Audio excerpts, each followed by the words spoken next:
cover today. We're going to run out of shit to talk about on the way to California. We're definitely not going to run out of shit to talk about on this episode of Shiftless, the podcast that's only about bicycles, back at Casa Verde. Perfect morning weather. Amazing weather. Overcast, which is nice. Temperature's perfect. Just a slight breeze that reminds me of a gentle split unit mini split air conditioner in a nice Airbnb. We have a fantastic guest with us. We're getting today. ejaculated on by all the trees. Yes, tree semen all over us, all in our face and stuff. But Bradford, would you please be so kind as to introduce today's guest? The one, the only DJ Khaled. Hey, over here. Over here. Hey, I'm talking over here. Thank you. God, It doesn't even recognize me anymore. You don't even know who your uncle is. it's Compton attitude. It's like, hey, And they say these things are going to take over. hey, it liked Austin very much last week. Hey, speaking of AI, have you watched Mercy with Chris Pratt? I started to, and it just started getting so silly, I went away from It's it. worth a watch. All right, See it through to the end. It's I'll go back. Okay, so here's what it started reminding me of that Ice Cube War of the Worlds movie. Did you see that one I last don't year? know that I saw that. It was like Didn't that get voted the worst? Yeah, movie of the year? yeah, it was Major release. It was a joke movie. So basically, it was shot during COVID when nobody was able to meet for even to put on movie productions. So basically, everybody shot their part at home with green screens and stuff like that, and they cobbled it together in this horrendous edit. But what I was seeing of Mercy was along the same lines, where it was Chris Pratt just sitting in a chair and they're videoing his stuff, and then they've got all these other actors scattered all over the set doing their own thing. Maybe it changed halfway through or something like that, but I was really I thought it was really good. I was thrown off by the action sequences, for lack of a better term, but I only made it maybe a quarter into the movie. I thought it was very good. Now, maybe I'll do a buddy drink and watch it. I may enjoy it more. Okay. We can. Just wanted to get that out of the way before I forgot. Understood. Brad gives seal of approval to Mercy. How about you, Caleb? Have you seen any fantastic movies lately? Movies. Project Hail Mary was good. Oh, don't. Have you guys already talked about it? No spoilers, please. I won't spoil it. Have you read the book? I have listened to the book multiple times. Okay, yeah, because Ray Porter could read a phone book and be entertaining.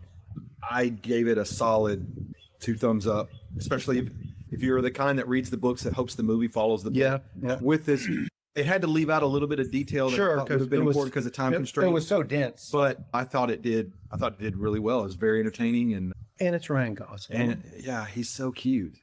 He's gorgeous. It's interesting that you guys bring that movie up because yesterday on my ride, I inadvertently listened to a podcast from the guy that does Smarter Every Day. Him and another guy do a podcast. I didn't even know it, just auto-populated on my earbuds.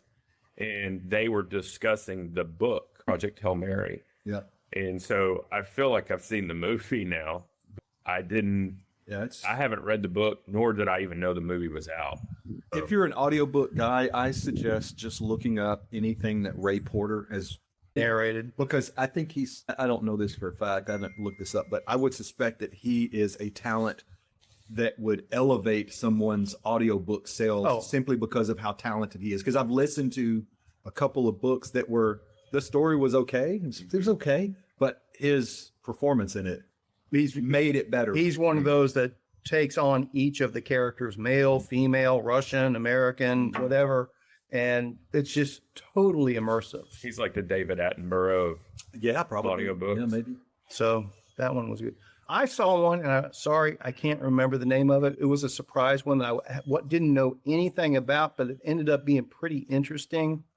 It was Keanu Reeves, Seth Rogen, and Aziz Ansari. I know what you're talking about, but I can't remember the name of it. It was on Stars, but it's a neat premise.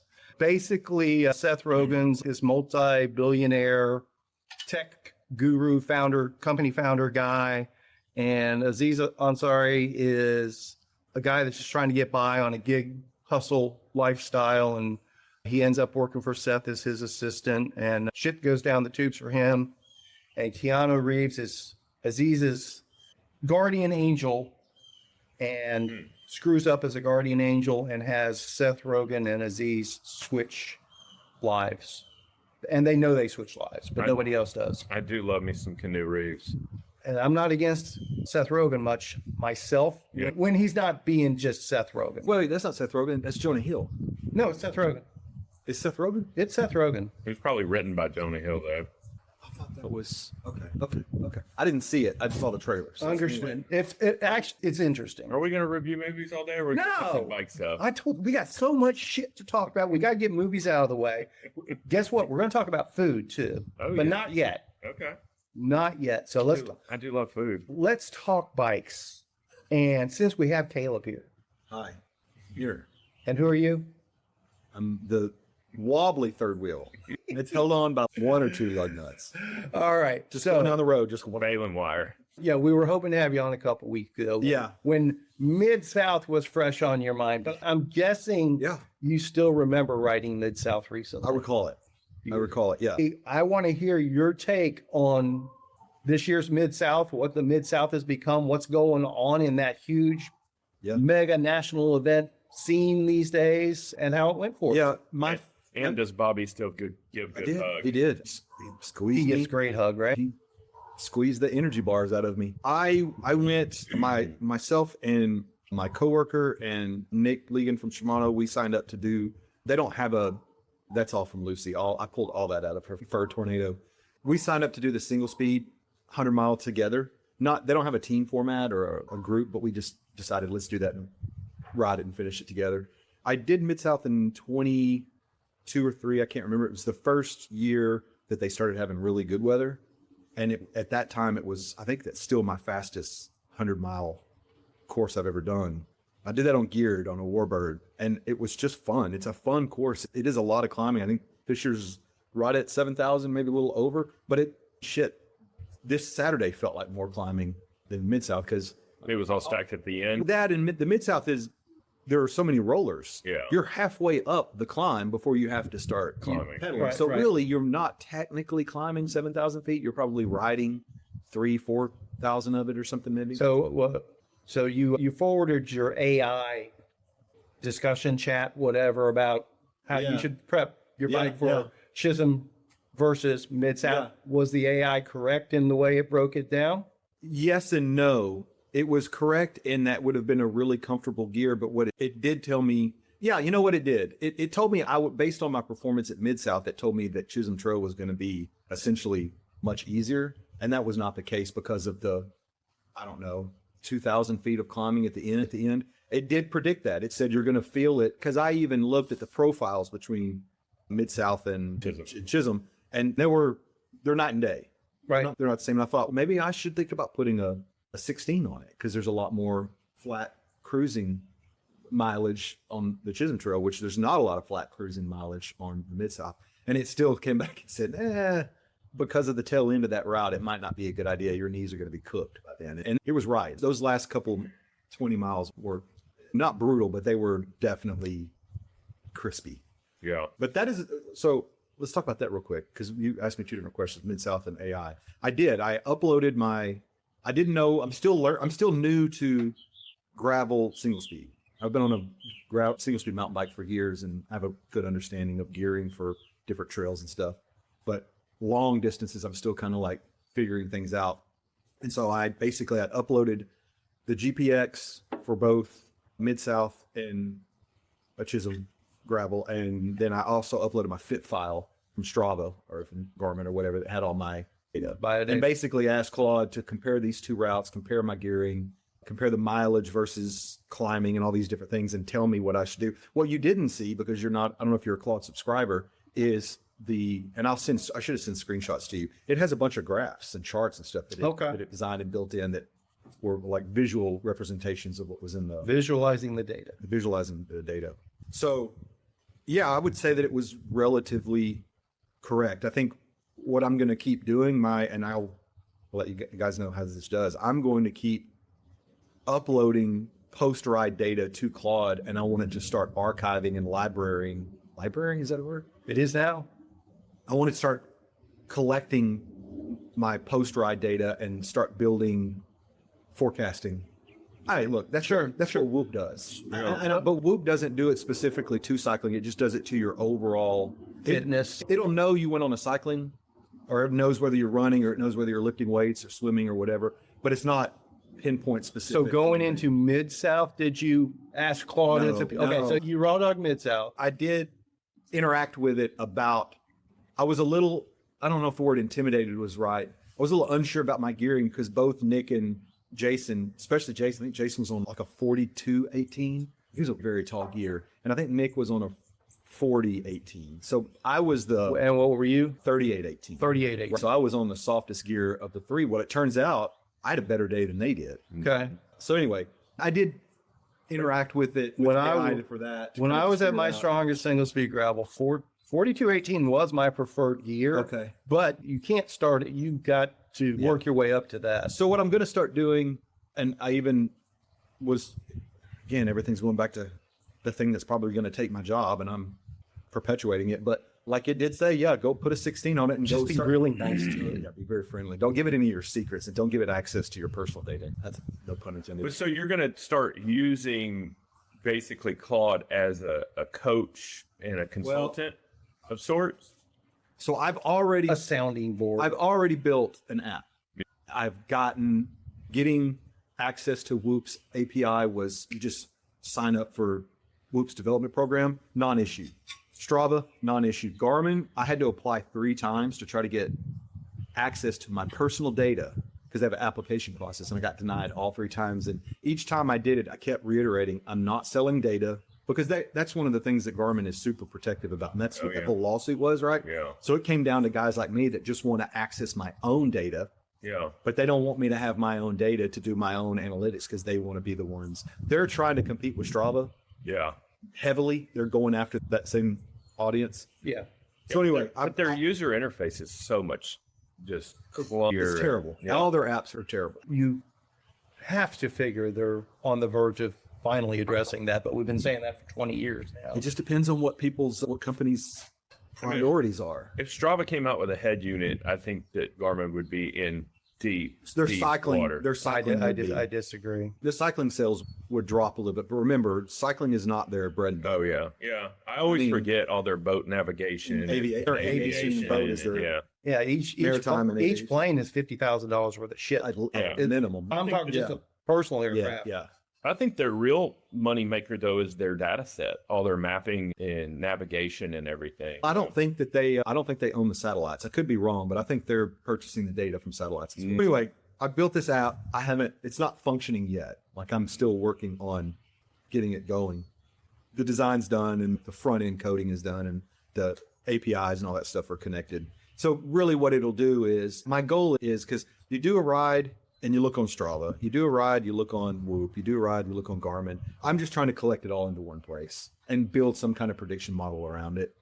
Someone's going to take this and probably fucking patent it or whatever, but I'm telling you right now, I'm not doing anything that other people aren't already doing. Like, I know several people that are already doing the same thing. It was more of I'm trying to educate myself more on, as a designer, merging that gap between a designer and a developer. And it certainly bridges that gap very quickly. So it's a side gig. Okay. But going back to Mid-South, yeah, I think it's a great event. It's a fun event. It's of all the big events I've done, it's the least pressure on performance wise, because it's really centered around going out and just having a good time. So much so now that, I don't know if, I'm sure you saw this, the pros are on Friday. Yeah. So now on Saturday, it is a race on Saturday. Who'd have thunk it? The pro race is on a different day. No. What an original concept. Yeah. We tried that, but it didn't work for us. So how was the weather? Because like Well, you mentioned, one thing, I'll go back to the weather. The really cool thing about doing it on Friday is that now us slow folk can go and watch the start, hang out, go eat, take a nap, and come back and watch the finish. I've never been able to do that. I've never watched a pro finish. and meander booths and stuff like that. Yeah. And so I think that is the way to do it. And then on Saturday, you pretty much, I think there was only 40 or 50 pros on between the men's and women's group, and it wasn't very big. And then on Saturday, Friday? on Saturday, there's still the racy boys and girls that want to podium. That were the traditional fast people in the older days of gravel before it went super pro. The non-pros. But then that means the vast majority of everyone out there is either competing against themselves going out and having a good time or want to be competitive. And I think that's more, I don't want to get in the whole spirit of gravel thing. That's a played out and tired conversation for me, but I think it does a really good job. Weather-wise, it was incredibly windy the day before. 3 days before, it was incredibly windy the day after. We had, I think it was a steady 5 mile an hour wind until about 3 o'clock, and the wind started picking up. Yeah.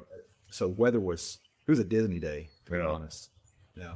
So did all three of y'all finish together? We did. Yeah, we rode across the finish line. The funny thing is we all three rode across the finish line together, but Jason finished 1 second ahead of us, even though we all rode together. So he actually got a higher 1 second time. But we, all in all, like we finished, when I rolled across 19th total in single speeds out of, I don't know, 50, 60 or something like that. It was unexpected. You beat Frazier. Oh, did I? Yeah. I'm just. Hey, I went back and looked at the guy that the first, second, and I think third single speed top three finishers. Like the first place was like 17.6, 17.8 Average. and then the second place was right at 17. Yeah, And what would your average end up at? I think it was just above 14. You did pull to 14. Yeah, 17 and a half is going to, smoking. that's probably 42.16. Yeah, Especially with that elevation, that's on a single speed, that's moving.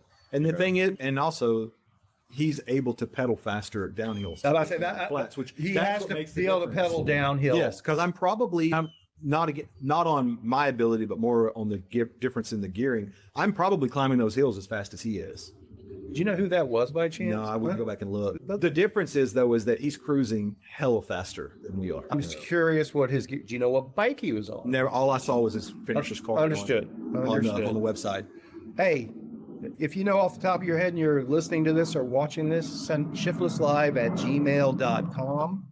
Oh, I can look it up. Okay. And You do know how to work a computer. I did. They have the finishers on the website.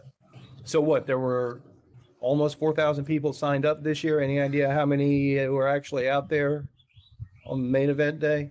Do they break it down that way? Yeah, you could look on they're not using Runner Sign Up or whatever. They have some other brand I've never seen, a platform, and you can see all the finishing data and those that started and those that didn't finish, regardless of. You can break it down So into you, groups. you can see how many actually Yeah, they got the showed up numbers and on there. finished. Yeah, it's a great event. But anytime, the first time I did it and this time I did it, I have absolutely no problem showing up. And if it starts raining that night or that morning, I'm not going to run a bike over it. Understood. And I'm not going to attempt to do it when it's. I've been lucky, and both times I've done it, the weather's been fantastic, and the course has been fantastic. And you say the same on single speed? You would hang it up single speed too? It depends on how muddy it is.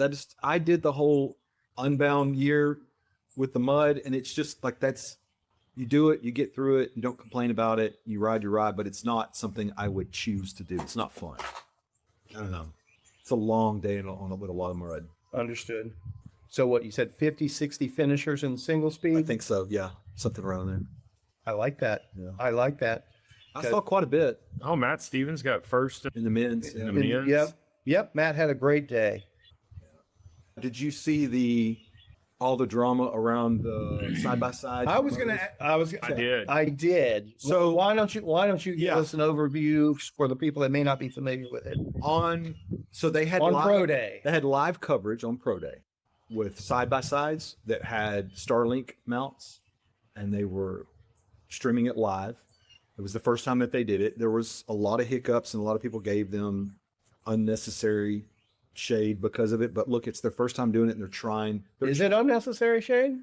Hold on, I'm not talking about the drama. Okay, I'm talking about the overall broadcast. I know what you're getting at. And I'm gonna Okay. address that 'cause I didn't see the broadcast. my strong opinion is probably equal to your strong opinion. Okay. But from the live broadcast, I thought that they made a valiant attempt, and I applaud them. And I met the guy that was going to cover the men's race, elite men's, and the woman that was going to cover the women's elite race, and they're both super cool, nice people. And So what was this? Was there a side by side for each race? yes, so And there it were, just there was kind of multiple. From what I understand, there were multiple side by sides, and I think maybe like a forerunner with a camera in the back. So they had multiple cameras per group. Okay. Right?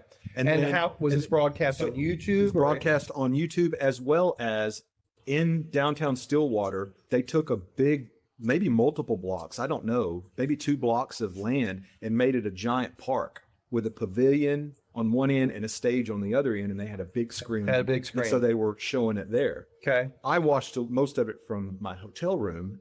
And then we had all gone back to take a nap and just chill out in our rooms. I was watching it on my laptop. And I just kept noticing the amount of dust that those guys.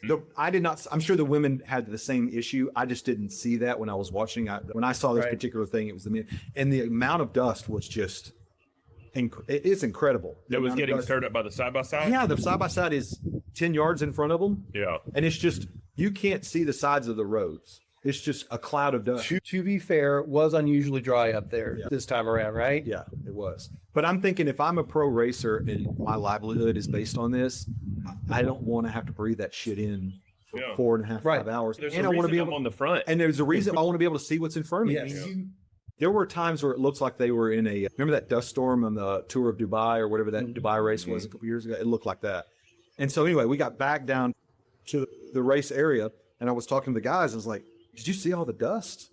And they were like, yeah, but some of the pro racers' opinion is that side-by-side creates a little bit of a draft for them. So they're able to draft behind. They get a little draft from it. So they weigh what's the pros and cons of it. Yeah. But it wasn't till the next day that I saw the issue that was on the cattle ranch. Yeah. With the and who was the other one? There's a second place. Wasn't Emily. No, it wasn't Emily. But anyway, I only saw snippets on Instagram. And I didn't read any I didn't see any. Garrick Schurz, however you say your name. Maybe it was. Oh, these are the top. Yeah. Maybe she might have been Paige, but I could be wrong. Yeah. This isn't any defense or blame for anybody. I'm just telling you I was on that course and I can tell you that it was easily marked. Okay. So either one of the riders went off course and tried to come back in. I don't know that. Or the side-by-side went off course, corrected and got in their way. I haven't read stories around what actually happened, but Brad, what you're seeing is it's someone else is filming. This isn't the live. I saw it. Yeah, it's a bystander filming them coming through this S-turn section of some and sort. The side-by-side goes off course and then gets back on course, but when it does, it pulls right out in front of them because it had braked to get back into the line. What it looked like to me, it almost hit Sophia, and that's when it went off course. Yeah, and then when it did do that, when it overcorrected to not hit Sophia, it almost took out the other. Because it slowed down, and it slowed down. And the other rider had to go off course to avoid. To me, that cluster.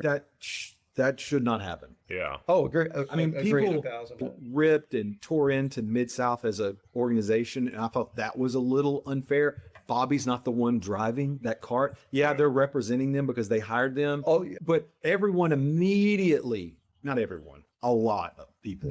Immediately just started now it's a social movement. Now it's a protest. How dare you? How many times have we talked about the Instagramification of gravel and how that racer audience is just it's on or off. It's just there is no level of gray. It's black, it's white, it's this is wrong, this is right. But to me, it seems to be the Instagram culture of the gravel scene. The video hadn't even been out an hour, and it was, how dare Mid-South not even bring this up and address this? They better address this immediately. They're probably doing some investigation to figure out what happened before they... They came out and they apologized. They apologized for it. And now, that said, I'm going to agree with the general flavor. It was a boneheaded approach to it. The driver, yes. I don't know all of the detail, so I'm not laying blame. I'm not laying blame on Bobby. I'm not laying blame.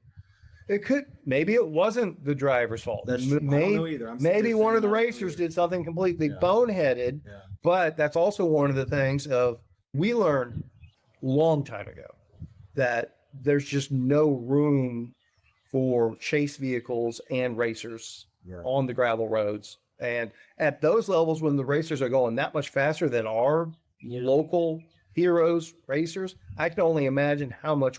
The reality is the bikes go faster than the trucks, the side-by-sides, and the motorcycles. The bikes go faster than them with competent riders, particularly when there's money on the line. Now, that's Mid-South still doesn't put any money on the line, right?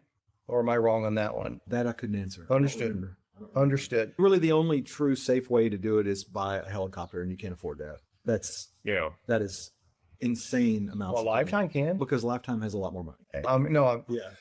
Why don't we just get one of the Tesla robots to pilot the side by Why side? don't we get AI to just pretend to film well, it? here's how.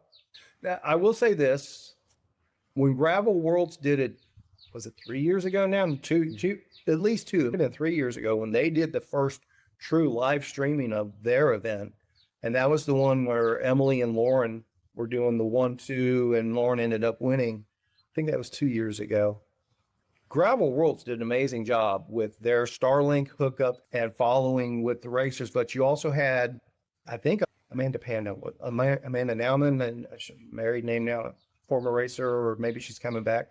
She was in the side-by-side doing the play-by-play. So my guess is she was probably saying, don't get too close here, get off to the side there, don't dust them. Yeah. So I think that's a different perspective. I'm guessing there probably wasn't anyone like that at the Mid-South side-by-sides. I could be wrong. But the unfortunate thing is that one mistake, there may have been more, but that one mistake was made and it overshadowed I completely recognize the complexity, the difficulty, the organized chaos it must be to try to put on a multi-cam, when I say multi-race, I mean, there's a men's group and a women's group. So let's call it a multi-race. Multi-cam, multi-race, multi-voiceover with the two hosts. They had, like I said, 2 or 3 cameras per race. It's tough to pull off. I would not want to be involved in that. It just sounds like absolute massive amounts of stress. So I appreciate them making the attempt. It was unfortunate that one thing overshadowed it. There was a lot more than the one is my understanding. Okay. There were that might have been the worst one. And I think that's what I mean. Yeah. But the ongoing dusting evidently was an issue. Yeah. But there were other close calls out on course. Again, I'm not saying that I agree. I applaud them for attempting it. And I don't know how you fix that. What we found when we tried to do stuff like that in the past was it's not viable. It just is not viable. Now, with drones and Starlink and the broadcast technology that's out there, I can see where there could be a relay setup where cameras on certain bikes in the mix. Well, Lifetime tried it. The guy on the e-bike in the group, where maybe you get Matt Stevens on an e-bike. I did see photographers out there on e-bikes for sure. Maybe you get somebody like a Matt on an e-bike, and he's the documentarian, live broadcast. And with the e-bike, he can do a Starlink Mini on the back of it and ride at the back of the second chase group or whatever else. I don't know. And I'm not saying Matt's shouldn't be riding in that group, but you get somebody with that skill set and that experience in the middle of it and that credibility with the racers themselves. I think something like that has potential, but particularly when you do tricked up courses, and I use tricked up, it sounds like I'm saying that I like doing tricked up courses myself. When you throw the oddball stuff in the mix, I mean, like that section, you wrote it. You said it was a cattle ranch, or what was very similar to what you've done on different rides where they got special permission to go through. So what public roads? No, that was that section that they removed the single track, because in years past, a little bit of single track. Yeah. There's no more single track, but you go into that person's property. That was the final water station along with the Salsa Chase Lounge. And so you continue through that person's property on some Jeep roads that had a little bit, I wouldn't say technical, but it was more technical than the normal roads. There's some gravelly hills and some not drops, but some little descent sections. Certainly not classified as single track. But when you came in that section, it was roped off when you first come in, if I remember correctly, come off the road. And then it was just like double track. Okay. 2 dirt paths with a grassy path in the middle of it. Very easy to follow. All right. There's no mistake. So you guys did that section as well the next day. For sure. The section of the video that I saw, it looked like they were just in grass.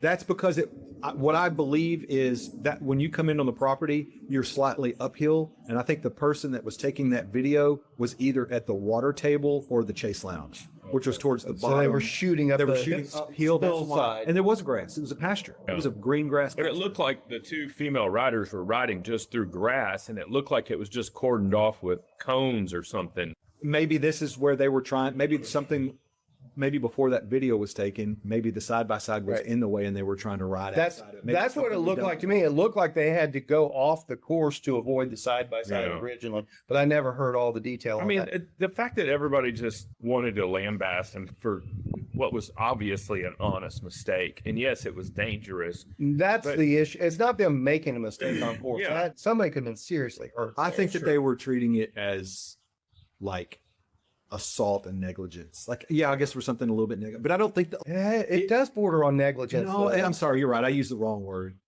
They immediately attacked this person without actually knowing what happened. And it was a mistake, but it was like, oh my, instead of focusing their energy on making sure that the riders made it through it safe, it was more focused on. I don't disagree. And my God, let's crucify this person before. And that's my point. That's Instagramification of the audience for those events right now. I agree with that. That is a knee-jerk overreaction, but I agree with the basic premise of that does border on negligence without. Again, I'm looking at it from an events organizer or promoter's perspective. And we'll talk about some of that related to what our ride this weekend, that all three of us were in the same spot at one time in the wild, not doing this, which that was a blast. But some feedback I got on our event over the weekend, I want y'all's opinion on that as well. Yeah. The bottom line is it was their first time doing it. They're going to make a mistake. Yeah. And luckily nobody was hurt. And this was, other than someone getting hurt, this was probably the worst mistake they could have made.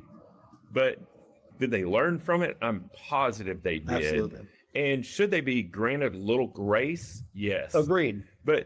And I understand the nature of the issue that somebody could have been injured.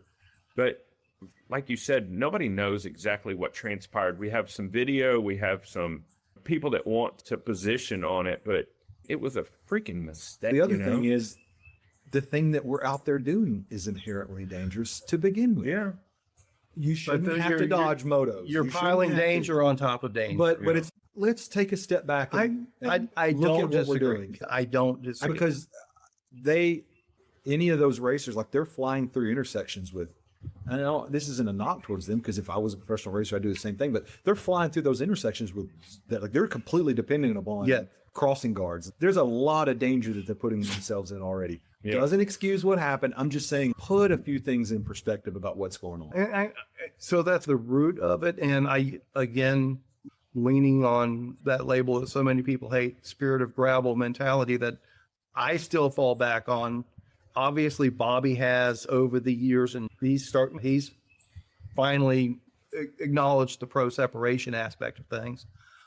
And this is where I agree with the separate day for pros, is if the racing is getting to that level, at least at the pro level, the safety factors and accommodations for intersection crossings and things like that have to be at the pro level as well. And the reality is, grassroots promoters like myself are never going to have the resources to do something. Most of the dangerous, if I can recall, the majority, if not all of the heavy traffic crossings, all had someone there, whether it was a sheriff, policeman, or a volunteer group. When you have 4,000 customers, safety nightmare with that, you can afford to take on that overhead. But when you have 75 people and making sure they have burgers waiting for them at the end, that doesn't work into the budget, generally speaking. So I think it makes sense to have a distinct separation of this is a grassroots event versus this is a pro event. And the pro events, I think, need to be truly pro at this point. It gave Bobby and the race organizers the ability to focus on the two unique groups of riders. Yeah. I thought that was a brilliant idea. I really did. Everything about Saturday, with the exception of the really spicy boys and girls up front, which that's always going to be. 99% of everyone out there was out there to have a good time, and that's what the focus was on that day. And the focus was. So are you saying Matt spicy? Spicy Matt? Spicy Matt. Spicy Matt. Spicy Lauren. Yeah, so it was good. Lauren was pro racing it on Friday. She did race Friday. That's right. Did pretty well, I think. She got fifth, I think. Yeah. So let's go back to the Saturday, the real people gravel riding. I want to hear your feedback. No, Saturday at the Mid-South. So 32ers? Were there any 32ers? Did you see any 32-inch bikes out there? I did. And I told you, I texted you and said, or both of y'all, and I said I saw one, and you asked me what it was, and I said I don't remember. I didn't see a brand, and then you sent whatever the link to that one bike. That was the bike. That was the bike you saw. That was the one I saw, and it was even more odd to see it because the guy riding it was bigger than Adam. Hey, this guy was probably maybe 6'4", 6'5" off the bike, so he was probably on. He was appropriately sized. He was for the on bike. an extra large bike frame. Yeah. On 32s, so it was a very. See him riding by. Am I looking at it through a telescope? Yeah. What am I looking at? Big wide flat bars on it. It just looked big and stirdy. Yeah. I can't remember. Was it a mountain bike or was it a gravel bike? Yeah, but it was a fully rigid mountain bike. Did it have a? Yeah, it had a carbon fork. I remember that. Yeah. But I don't remember seeing it. That was on the Salsa group ride on Friday. Okay. I don't recall seeing one out on the course on Saturday. Of course they were there, but there were so many people. So how does resupply work at Mid-South these days for the mortals? I'm trying to think what we did. They used to have a couple towns that So they had I believe they had three resupply stops. Okay. We did not stop at the first one. We stopped at the second one, which was in a little town, and I should remember these towns, but this is one of those races where I did not want to go in because our goal was just to go in and have a good time. I looked at it and went, I got enough water for that. I got enough water for that. Okay, done. I didn't. So what was your water sitch? Did you carry 2 bottles, and then I had an empty hydration bladder until I knew I needed it. And so the first water stop, by the way, when we started that morning, I think it was like 45, 48 degrees, fairly cool. And I looked at the weather and it wasn't going to get above 60 for several hours. So I knew I wasn't going to need a ton of water. And I think the first water drop was at water station was like maybe mile 26. Yeah, but you said y'all passed that up. We did. So I had enough water. But when we got into the second stop, the first one we stopped at, I put, I think, of 2 bottles. That hydration bladder, I think, is 1.5 liters, the little skinny one. I put 2 bottles worth of water. I didn't fill it up. Yeah. Because I didn't want to weigh it down. I knew I didn't need that. And they had snacks and typical race fruits, bananas, Cokes, all that kind of stuff. I think they had a mechanic at all the places. Did you get him to adjust your derailleur? I did. I told him my derailleur was slipping. Missing. And my blinker fluid. Yeah. So something happened to my derailleur. Okay. So I'm sold on, and I texted him Sunday morning after this weekend. I'm sold on Simply Cycling Nutrition. Okay. I'm a cuck. Okay. I texted him and told him I've been playing with it. When he first gave us those samples, I still had like 2.5 bags of tailwind, some other stuff, and I wanted to get through all that. And so I started testing his stuff.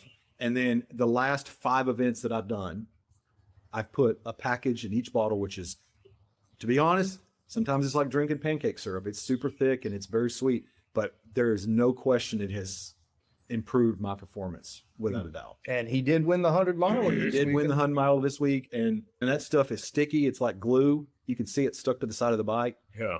But I thought that was just Brad getting excited when he looked at your bike. So I'm on board with that. So going back to your question about hydration and stopping and nutrition, I kept.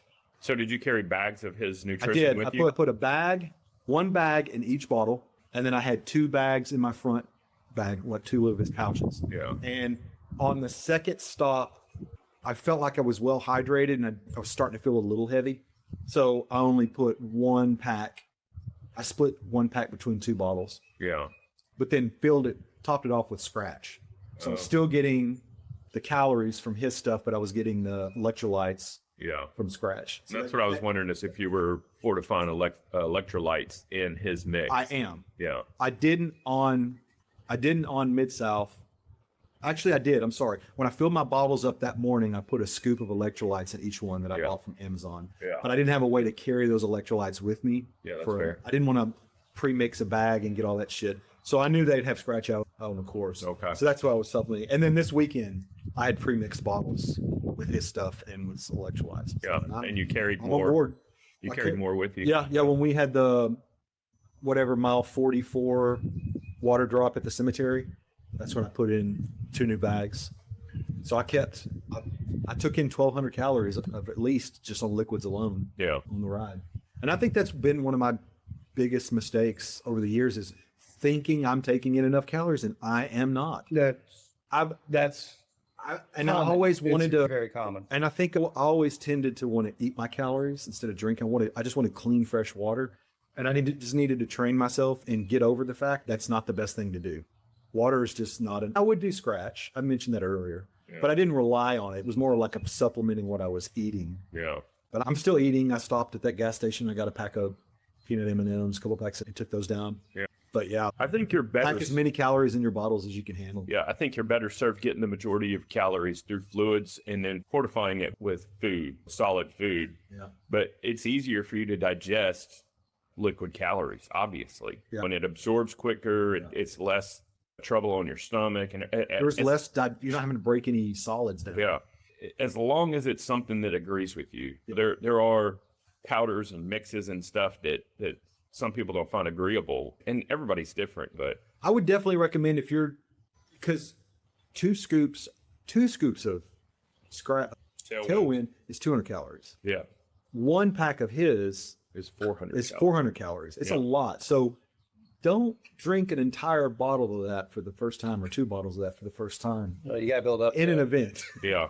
You got to work your way up, make sure your gut can handle it. Well, that was going to be my next question. So are you riding with all of your training rides or your everyday rides? Are you using Justin's stuff then, or do you break it out for events, or how does that work? It depends on how long I'm going to ride. If I'm just going from my house, we call it the square loop. Honk, honk. We ride Gravel Bomb, Corbin, UNT, the square. We loop the square and then come back. It's like the Denton like 17 miles or whatever. Probably don't I won't fill an entire bottle. I may put a half a bag. Okay. I need a little bit of calories. Typically when I do that, it's in the middle of the day and I've already had breakfast and snacks, so I got plenty of calories in me. And roughly how long a ride is that? How many hours? It's about an hour and 20 minutes, maybe an hour and 15, depending on how fast we're riding. So on a typical like cruising training ride, like if I'm not going out for more than 2 hours, I don't put a lot of calories in. I don't think I need it. I'm not hammering. I'm not going into zone 5 the whole ride or whatever, zone 4.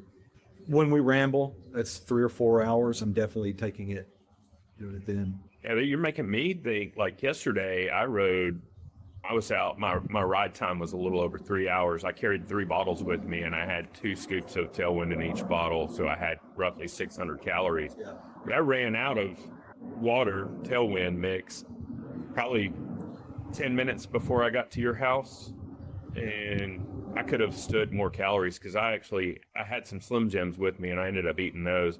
Did you snap into it? Yeah, I snapped into it. But I did stop and cut that tree. Cut that by yourself? Yeah. The one that we purposely avoided last weekend because it was so... Yeah. That tree was 10, It wasn't that big. It was about maybe 8 inches. But it was pretty dead. But I did have to cut it almost all the way before it would snap. Pretty hard enough. Yeah. Hey, going back to the calories real quick, one last thing. The other mistake that I learned, and I'm sure there's plenty of people listening, and you guys especially, are like, yeah, of course, dipshit. I would always start drinking calories way too late. Yeah. This time around, I started drinking it 5 miles in. Yeah. I finally dawned on me, he's like, you're supposed to drink what's ahead of you, not what's going on right now. Yeah. And I think that might have been what my issue was on XL. Yeah, 100%. I tried to tell you that. Did you? Yeah. You specifically told me to make sure and eat ahead. We both did. Yeah. Eat early. Yeah. 100%. You had your plan in mind and you weren't listening to anything we said. Go back and review the tape. I can't even remember who to attribute this to, but somebody told me a long time ago is if you wait on a bike ride until you're hungry, it's too late. You're right. Yeah. And so the mantra is stay ahead, be ahead. Yep. But you can overdo it going ahead too much. Oh, yeah. You don't want to drink 2 bottles before you're 20 miles in. Yeah. The other thing that I'm doing too is when I realize I'm 15 miles away, 10 miles away from the next water stop, I don't care what I have left over. I'm drinking every single bit of it as fast as I can. Not like trying to... You're not whipping out a funnel. But I'm making sure that I have emptied my bottles. There's no reason to show up at a water station. Do not show up at a water station with half a bottle left. Yeah. Drink it all down before you get there. That's not to have more water on the way to the next stop. It's to make sure you're hydrated for the next 30 or 40 miles. Yep. So what's the feedback? I had a great route. A lot of those roads I recognized from the Rat. So there was a lot of stuff that I'd seen before that was good to see again. But then the majority of it was all new. It was really great. It seemed to me like the 100 milers had more fun than anybody. It was designed around the 100-mile course. There's no doubt about that. So, did you route through that alley in Nakona? I meant to ask you. No, I did not. You didn't. I decided that was going to be too confusing. Okay. That said, I'm still very interested in actually staging a ride from Nakona at some point. Nakona's cool, man. That was a cool little town. Yeah. I would like to put it to better use. What I'm going to do, I'm going to read you the email I got from, we'll call him Bob, but I do want to preface this on the front end. While I did disagree with his points, I'm not dismissing the validity of his points, but I want to use it as an opportunity to explain, going back to the grassroots aspect of us versus those big events, why we do some of the things we do. And I want to hear what y'all's thoughts are on my logic. And maybe my logic is off. And that's what I want to get to. And I had this queued up before. Why is it gone now? Okay. So Bob wrote, I think this was your first event at this venue, as it was my first gravel event too. I thought I would share things that make it better. After 38 years of riding events, some things catch my attention. One, finish line routing. Yes, you explained verbally what to look for at the racers meeting. Unfortunately, we were looking west a little bit. Basically, he missed the finish line. I don't want to go too far into that. I saw a small percentage of people do that. That came down the road instead of through the, I don't disagree. Yeah. Number two, crossing 82 near the finish. I drive through St. Joe multiple times a year, so I knew when I was close enough to the crossing, coming between buildings limits your view. This was a dangerous crossing. Either move it or have it controlled. Three, the 45, 60, or the 45 and longer distance split in Nakona proper was at a major traffic intersection at the red light. The longer routes went to the right. The short route did have to cross all the way across 82 with the traffic lights and go down the farm to market road there. He thought it was a little confusing and we should have had the arrows sooner and things like that. And generally the uncontrolled crossings at 82, he thought it was unsafe for us to be crossing a 75-mile-an-hour highway at all. Okay. You want to go through it one by one? So his wrap up of it was none of these are deal breakers, but could be made better. I appreciate the long lead out of town and so forth and so on. And let me give my response to him. Did he say the burgers were overcooked too? He did not. He didn't mention the burgers. I'm wondering if he missed them altogether because he didn't know where the finish line was. But the feedback is appreciated. And this is my first response. My response to it. Generally, our rides are oriented towards the social adventure riding mindset more so than the rally or racing mindset. Do y'all agree with? But if they're different, typically my experience is that you clearly state them in the description of the event. A lot of times you don't talk about Chisholm Gravel Roundup like you talk about Chainring Massacre. You don't. Clear distinction. Chainring Massacre is a race. Yes. Texas Gravel Champs is a race. Yeah. Everything else is. When the introduction paragraph is, this is a great opportunity for it to challenge yourself, and I'm paraphrasing, and see parts of North Central Texas that you've never seen before. That is not a race. Yeah. But appreciate where Bob's coming from. Yeah, no, I'm not arguing. And we had a lot of, I was caught off guard by the number of first-time Spinistry riders we had. How many did you have? You were there for the riders meeting when they raised their hands. Probably a third of them. I hadn't made it to the top of the hill yet. Oh, you missed the all-important riders meeting. No, I got to the No, I'm kidding. It's not my first rodeo. So, yes, we had more people than I was expecting. That's great. I'll be honest with you. I tried to set this one up so it would actually be a good fit for our regular Spinistry riders. And that's why my shortest distance was 45 miles. I didn't want there to be a perception of there's a beginner distance. This is going to be tough. Yeah. 45 miles out there is still a good ride. I don't do every event. I can't make every event. Sure. But I go to a lot of them. I will say, I did not see very many familiar faces. There was a lot of new people I had not seen before. Not that I know everybody, but I even heard you talking to the one guy that said, "Hey, here's my buddy. It's his first event ever of any kind of event." He goes, "We're going to ride out about 20 miles and then turn around and come back or whatever." Yeah, 10 miles and come back or whatever. For 20 miles total. So I did see that information. And We had a number of those, and That's great. which I thought was cool. I think what it was, is one of the bigger cycling clubs in the area. They all got together and said, hey, let's go do a spin street ride. It was also, and Foster brought this up, it's also an older demographic than we don't get me wrong. He's right. Our gravel riders, generally speaking, are getting older. There's no doubt about that, except for that young racing crowd. There's two distinct audiences now. There's the 20 to early 30s racing gravel riders, and then there's the 45 and up traditional. And there's a gap in between. Yeah. And I don't know if there's a way to fill that in or not. Obviously, we cater to the 45 and up crowd. This one seemed to be a 55 and up crowd, generally speaking. You were on the young side. Wait, what'd you say? You were on the young side. Did you hear what he said, Brad? Yeah. I don't know if you were listening to. Yeah, there wasn't a lot of young. I interacted with basically everybody because they all had to see me for food. And I do agree it was an older demographic. And it was even older than our traditional demographic. Yeah. And which, again, in my head. The male was older. The female seemed to be about. I saw a pretty good mix. Yeah. On the female side, we had a really good mix. Yeah. And we actually had a little bit larger female crowd than we've been having. That's what I told Paula. I said, I was surprised at how many females were there. I think that was a byproduct of the club. What I think is a club, maybe too, that kind of made a group outing of it. Yeah. And I'd like to, and if you're listening to this or watching this and please, shiftlesslive@gmail.com. Fill me in on how this newer audience got here. I think the food had something to do with it, quite frankly, letting them know that there was going to be a good meal waiting on them. A burger and a root beer after 102 miles, pretty satisfactory. And pretty damn good burgers. It was good too. Yeah. Pretty damn good burgers. So I definitely want to keep leaning on this.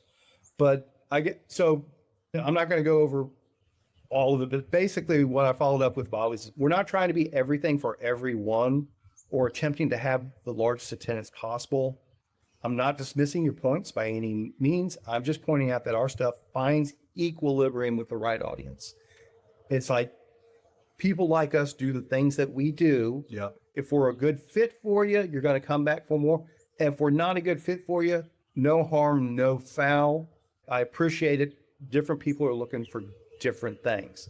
And I'm not twisting anyone's arm that the way we do it is the right way to do it. The way we do it is the right way we do it for our stuff.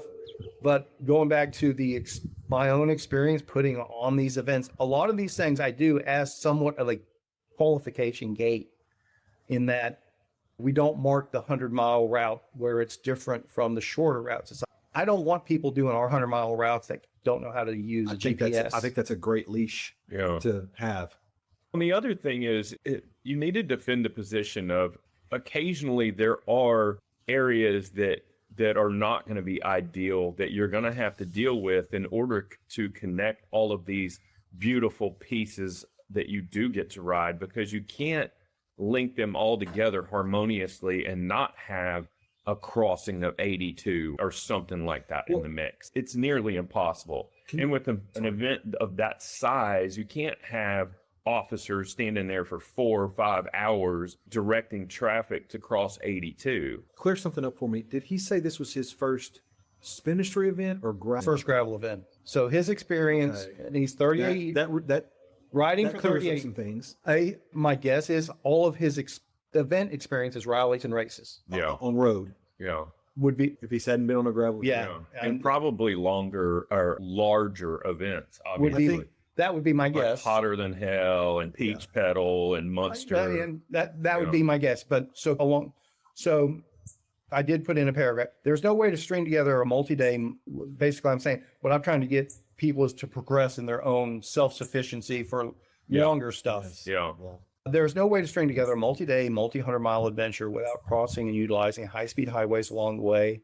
Being cognizant of traffic patterns in different towns is crucial. And this is something I want to reinforce to everybody. Matt Stevens is the best example of this.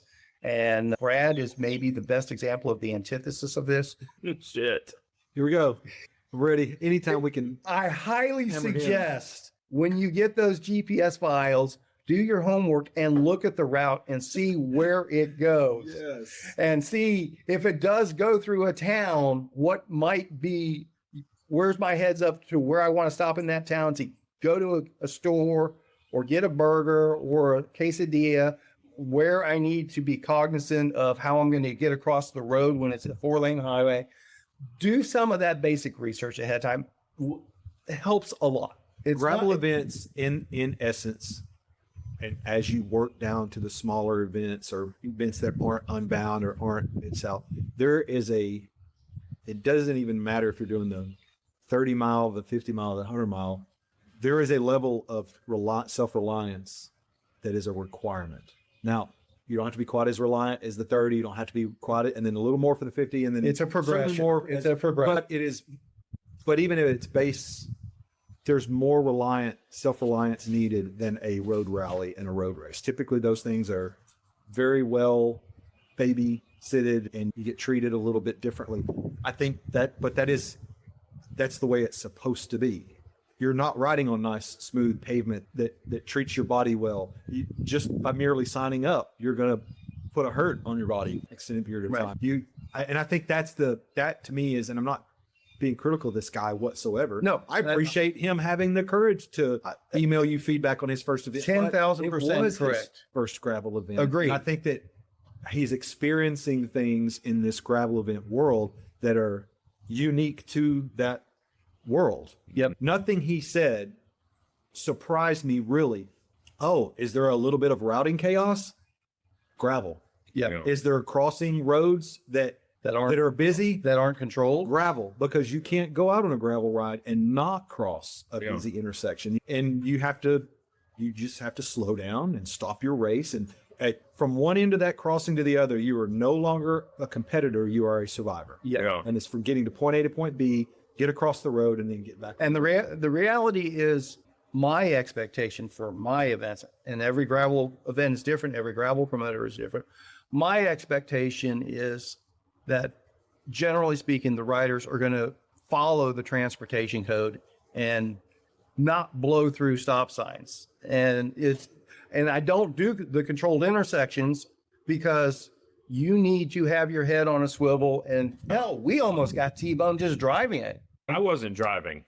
You almost got T-boned riding? We were scouting the short routes, and we almost got fucking plowed by a dump truck. It wasn't that close, but it seemed like it because there was a rise coming from the left. And so I did the look to the left, look to the right, clear.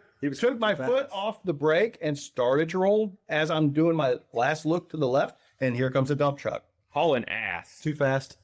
We stopped in plenty of time. Still scared the shit out of me. Which side was it on? It was on the driver's Kevin's side. Oh, you but it was a Jeep. That Jeep is not going to fare well against a fucking dump truck. We're not going to fare well against a dump truck. Nothing is, but also I believe Brad's head was down. I think he was texting or something like that. So I almost called permanent seat check in the front seat of that Jeep.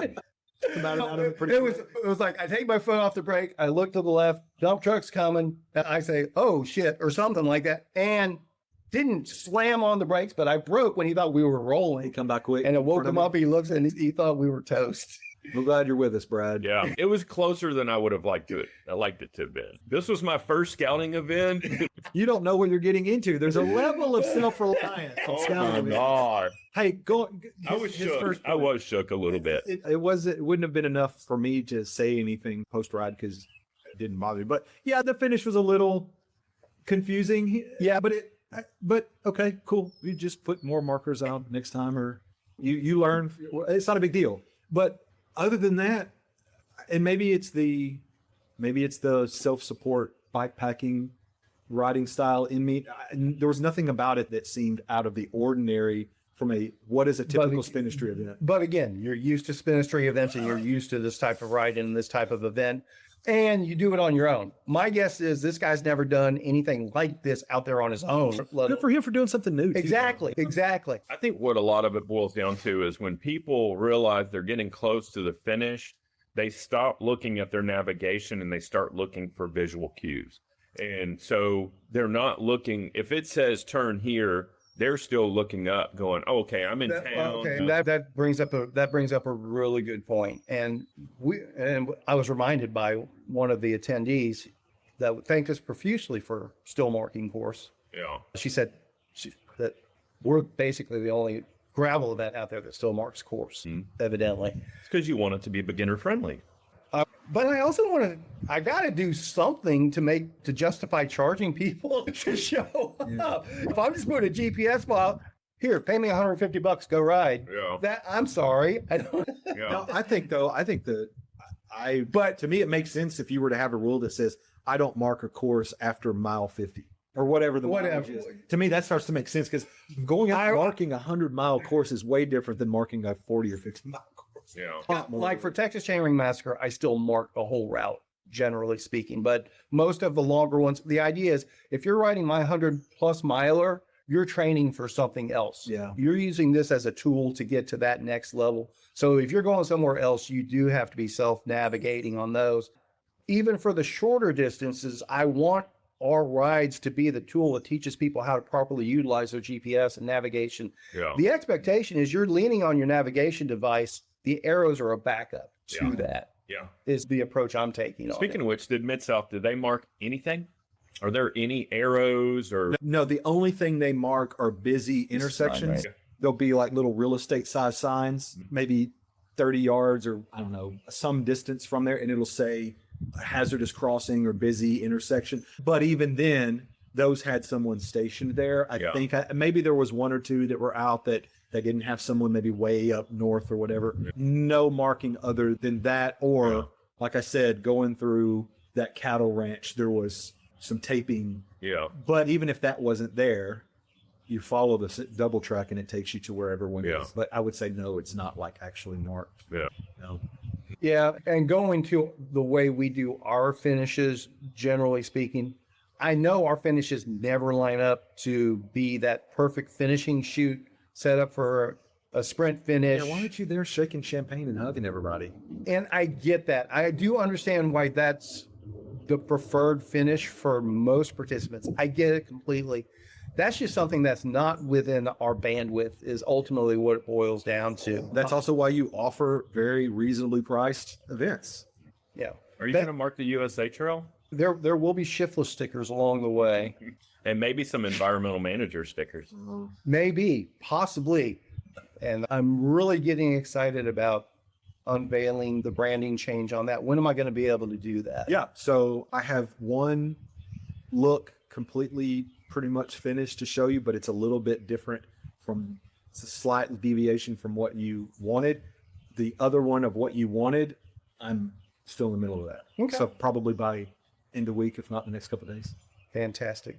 Because I'm super excited about unveiling that and launching that. Because Brad and we're going to be really talking about that all next week and recording stuff around that. And we're leaving on Monday. Y'all going to go drive it? Yeah. The whole thing? No, we're not starting in Florida. We're going to proof the end, last 80 miles, 100 miles? Which 100 direction? We're going to California. Yeah, we're going all the way to San Diego. Are you going to California with an aching in your heart?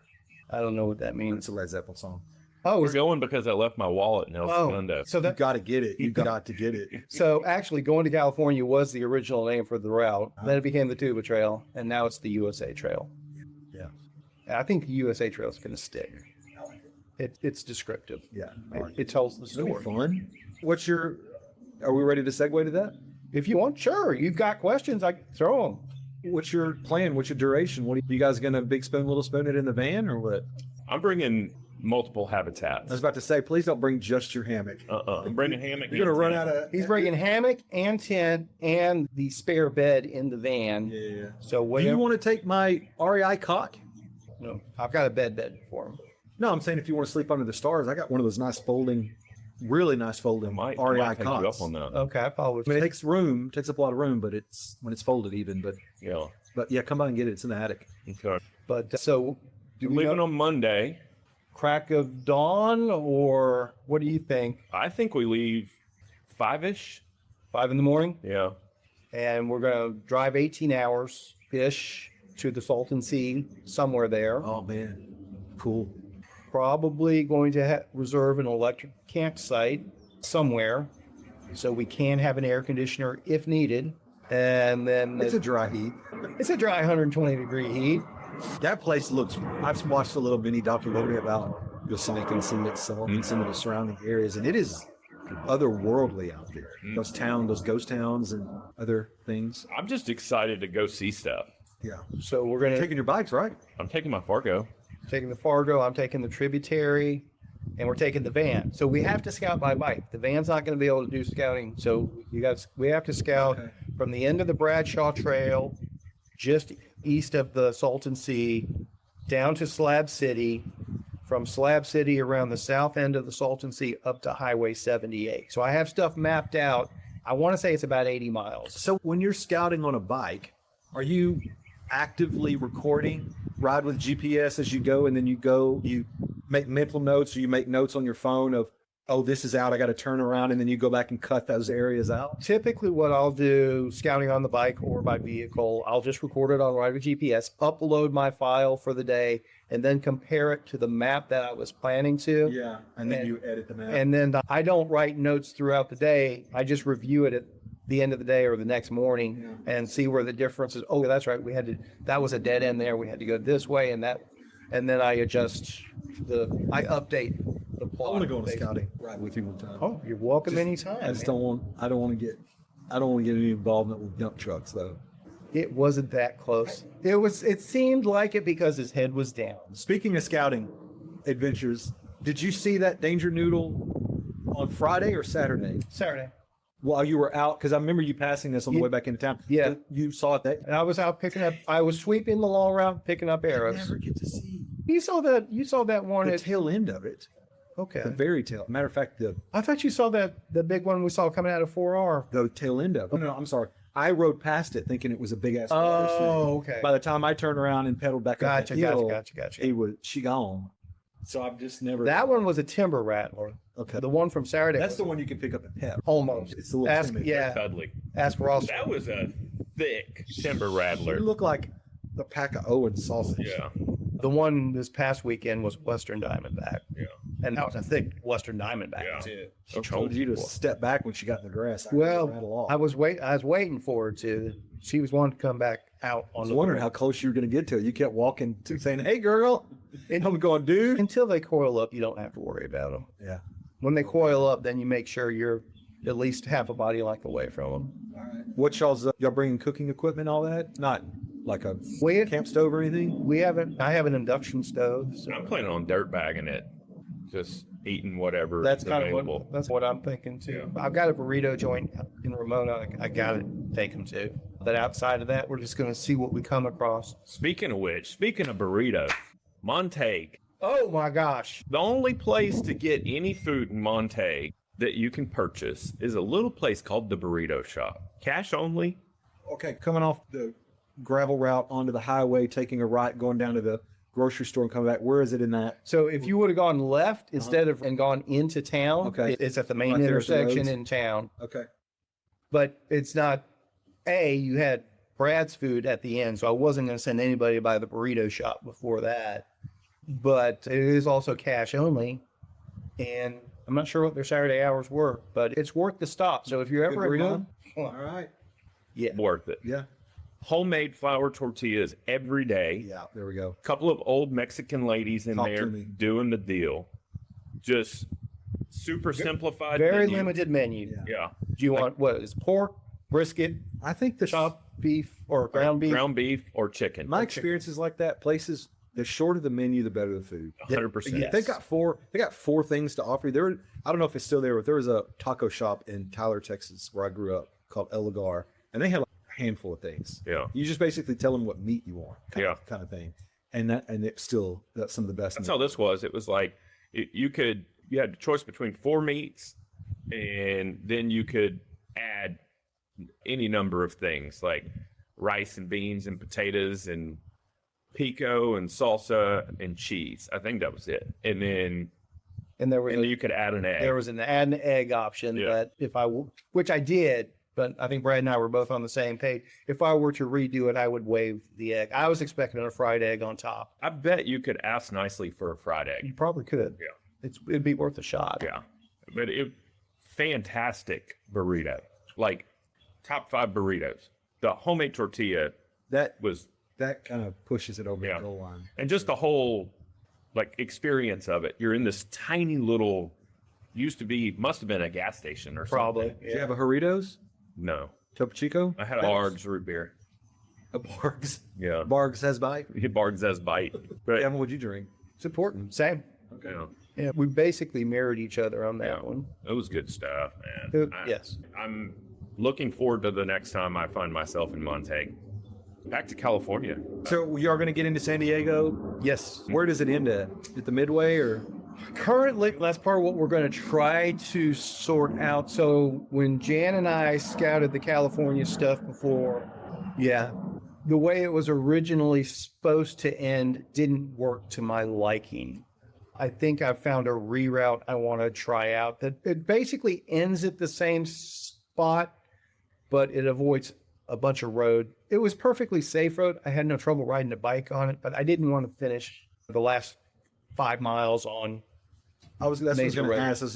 I was wondering maybe you come in and end on the south end of town. No, it's north of San Diego proper. The way we have it set up now, basically Del Mar. It's ending at a spot called Dog Beach. Oh, I know I've been to Dog Beach. Okay. Yeah, for sure.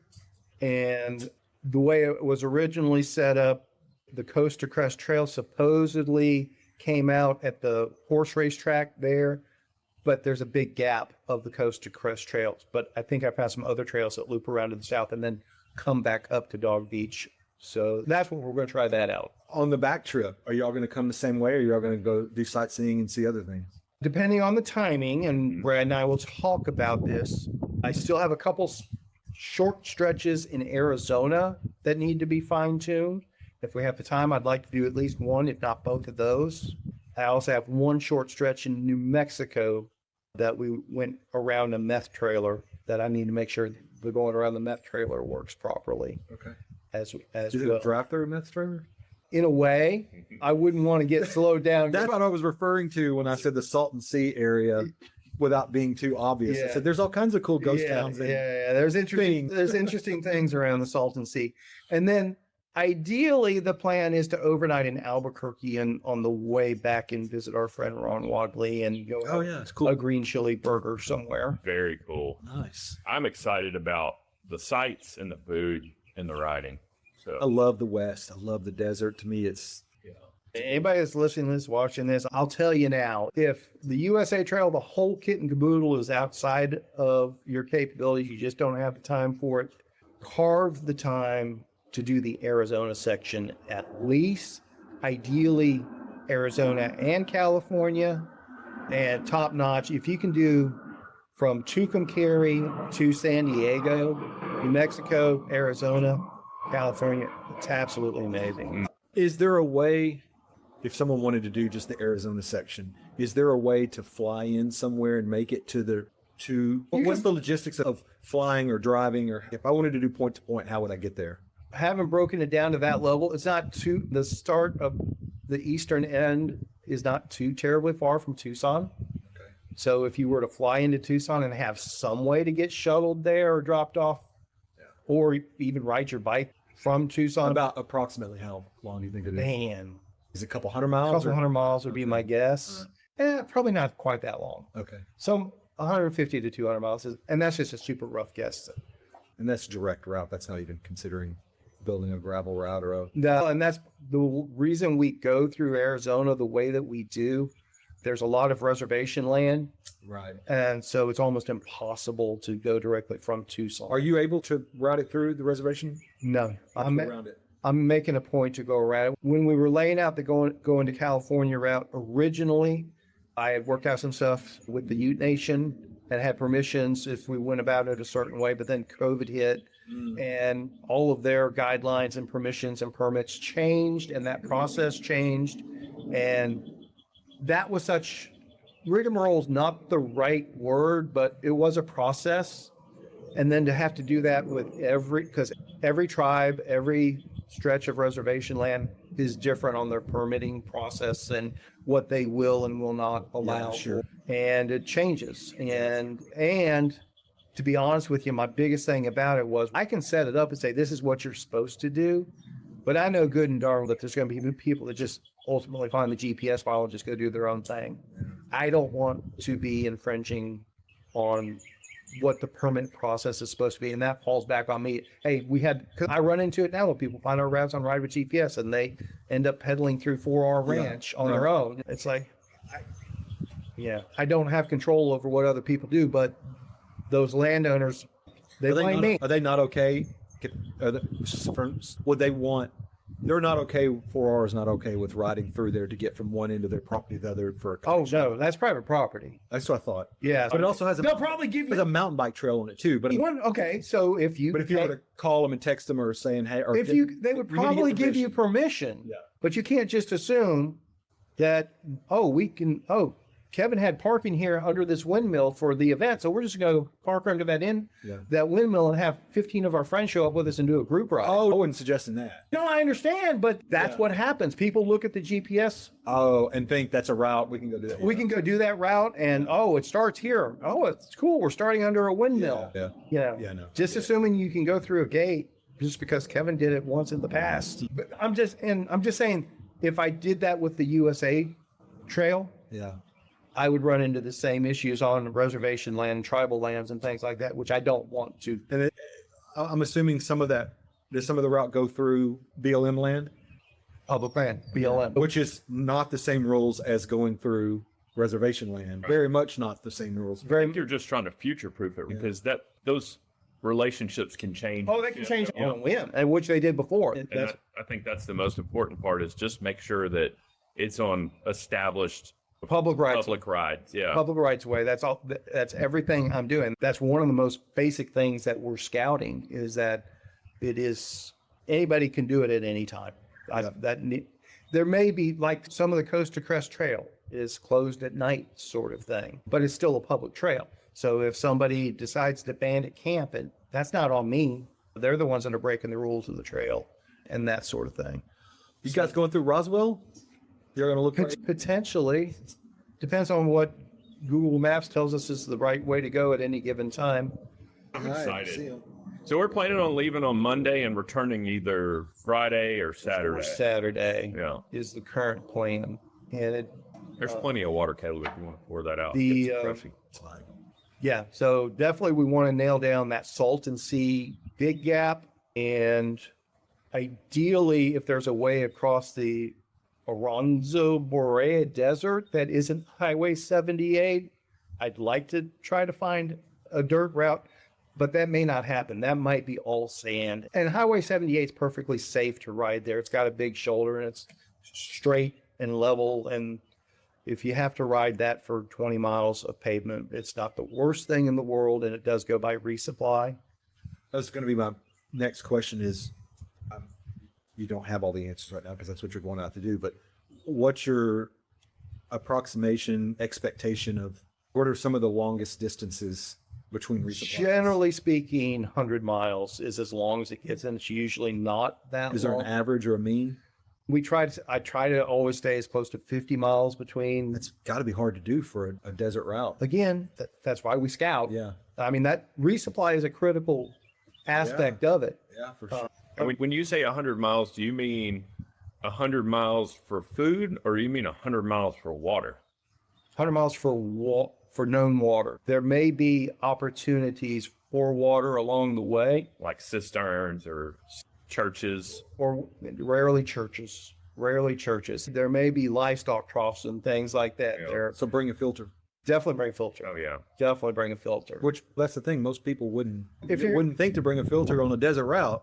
Not a lot of water. But again, it's a cross-country route. So if you're doing the 4,200 miles from Jacksonville to there, I think it's fair to assume at some point you're going to need to filter water. I mean, would you guys ever assume to bring a filter for riding down in Terlingua? Not a lot of water down there. Actually, I would. Yeah. Yeah, that livestock trough might be the only place to get water. Yeah. Yeah, you just don't see very many of them. Yeah. All it takes is one. Oh, that's true. Livestock trough, or where crossing Terlingua Creek and it's holding some water in one spot or something like that. Yeah. I say that. If I was just going out for a day ride, no. But if I was doing a multi-day ride from the national park and trying to get to Marfa or something like that, I would. I probably would pack a water filter, as not with the intention of using it, but if shit hits the fan, sort of thing. Are y'all going to do updates on Facebook and stuff so we can keep up with what's going on? I have a feeling the social medias will be active. I don't know what that's y'all going to record an episode too? Out there? Most likely. Yeah. But we'll see how all the timings come I feel together. like we're going to have plenty of time. Maybe if We're going to be setting up camp and we're going to drive 18 hours day one. yeah, definitely not going to podcast that first day. And we're going to get there in the middle of the night, and we're going to want to get on the bikes as early as possible To beat the heat. Were you guys stopping the first time? We're going. Plan is to go to the east side of the Salsa, basically the Slab City. There's a couple of RV resorts that are just north of Slab City that are basically on the route. So it's the You haven't hit the 100 yet. They were last week. It'll be They hot. were over 110 last week. Oh, really? Yeah, they had crazy hot weather That's Neyland, right? Nyland? around there. And then It's hot today. And then what's Ocotillo Wells? What's it like? That's right in the heart of that desert. So we'll be camping there after we get the Salton Sea stuff figured out. From today, it only goes Monday through Wednesday, and it's 91 for the high. At Ocotillo Wells? Yeah, for next week. Nice. 70 basically, approximately at night. Yeah, 2 mile an hour wind though. That's the Okay. key. Yeah. Is you get to ride without any wind. So I found a guy's YouTube channel, San Diego Gravel Rider or something like that. After Jan and I did our scouting, some of the places we ended up hitting, I did some YouTube searches, and this guy did he had a ride that was basically almost exactly the same as the route I had mapped out on the coast to Crest. And he posted a video the other day where he bonked out in 110-degree heat around San Diego. Yeah, man, It was a crazy heat wave out there. So hopefully that's all broken by the time we get there. I may even try to message that guy, see if he's got some chips for us out that way. guys, Or nothing. plenty of water. Maybe he'll want to meet for a burrito or something. Who knows? So, speaking of food, what'd you think of the food production at this past weekend at Chisholm Gravel Roundup? It went better than I could have anticipated. That concession stand was clutch for the wind and just having a easily identifiable place for people to come and get food. The setup inside It's very clean inside. Yeah, it was about as good as I could have hoped for. I think burgers, the flat top, all that was a perfect call. The only way it would have been better is if that big freaking grinder behind me would have gotten here about a week earlier, and I would have ground my own meat, and it would have been a leveled up experience. Good though. Yeah, not bad. Salty, fatty, carby Yeah, meal after that ride was on point. what needed to happen. Yeah, I felt like I had numerous people just praise me over the burger. Oh, those were damn fine burgers. Yeah. There's no doubt about that. A couple of people told me that was the best burger they'd ever had. And I said, you just rode and got it like straight away, and you didn't have to fish for cash and everything else. But everybody I interacted with was super nice, and everybody How had a many do great you think time. you sold? Do you think what I'm getting at is how many people, overwhelming majority, partook? Oh, yeah. You think you served 150 burgers? No, I did. We only had 80 show up. Okay. Yeah, I did. Let's see. Veggie burgers, I did 5 veggie burgers. And then I did about 75-ish, 70 regular burgers. And then for the 100 milers, I was doing double burgers, double patties. Yeah. So probably around 80 burgers total, give or take. Kevin, myself, Jan, and Foster. Okay. At what point were you, like at your busiest, how many were you trying to, did you have a long line of wait? What would be the wait time? No, I had one, I call it the crux of everything was I was serving like 12 people at a time. And it was, but I was cooking 6 at a Just time. want to say, yeah, that's So it pretty was quick. 6, boom, and hey, your guys are working. And it was, I was turning burgers in about 3 minutes. I could do 6 burgers in 3 minutes. Yeah. All 6, not Yeah. 6 times 3. So Until I bothered him while he was cooking and just threw him completely off. What did you do? I did get sidetracked when he was in there because I was trying to talk to him and I was still You got to kind of getting my groove. Yeah. You got to say, hey, look here, mister. You're the boss of the outside. I'm the boss in here.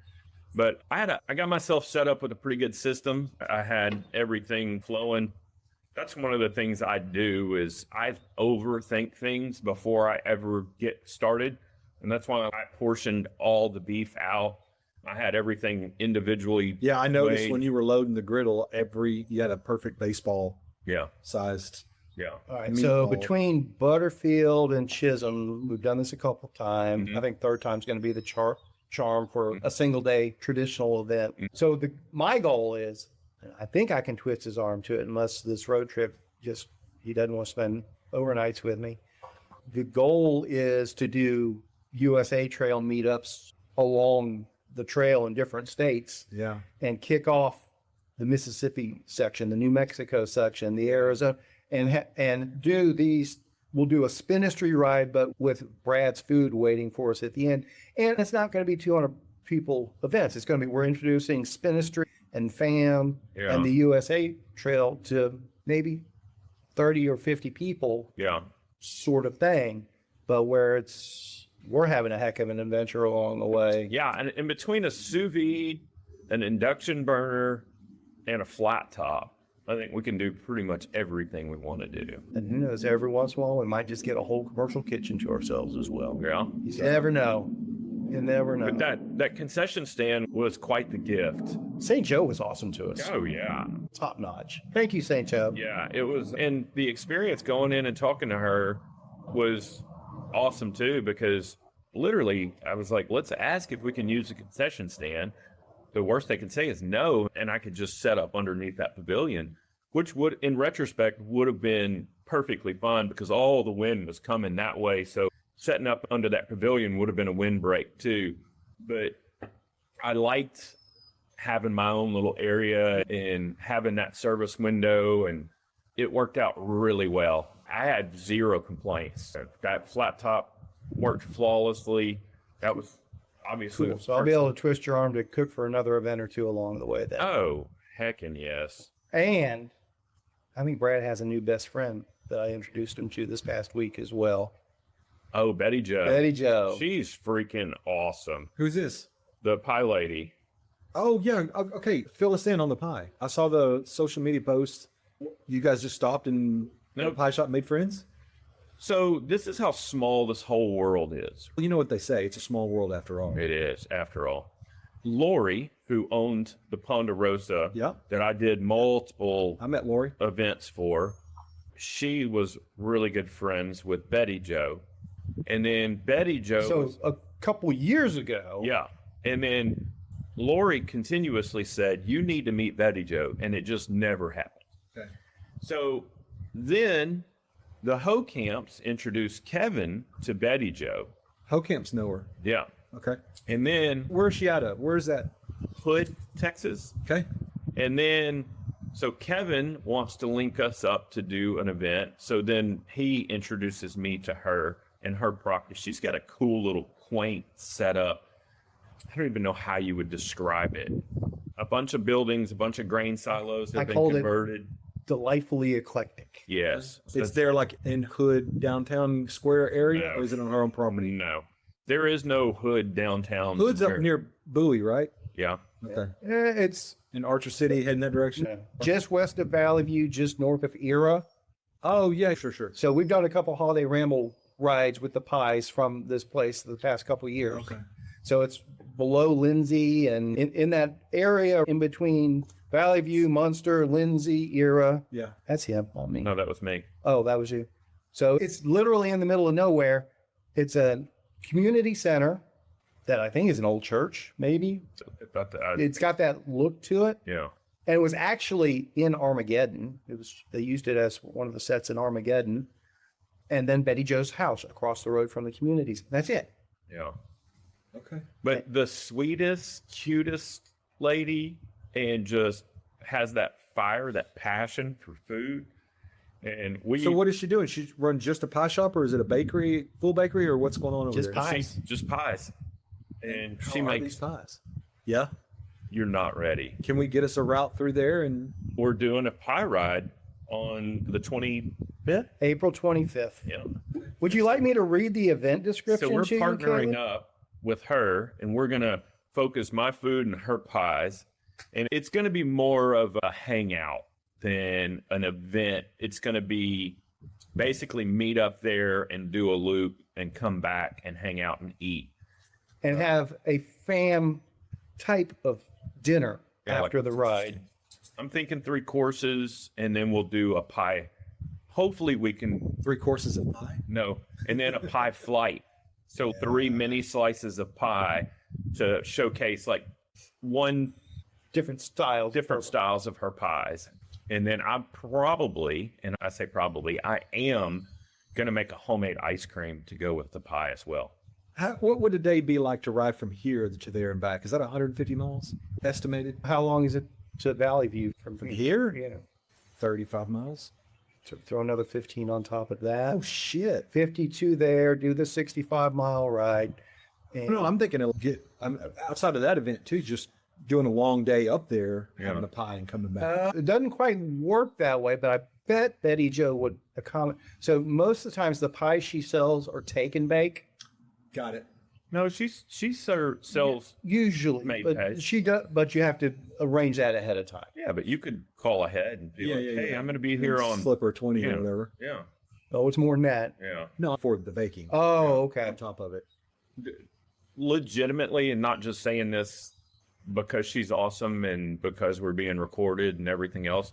Legitimately, the best apple pie I've ever had in my life. That's a That's not big hyperbole. statement. Complete agreement, because when I'm introducing Brad to her and his tongue's falling out looking at the place and just and she's got an apple pie out on the table waiting for us.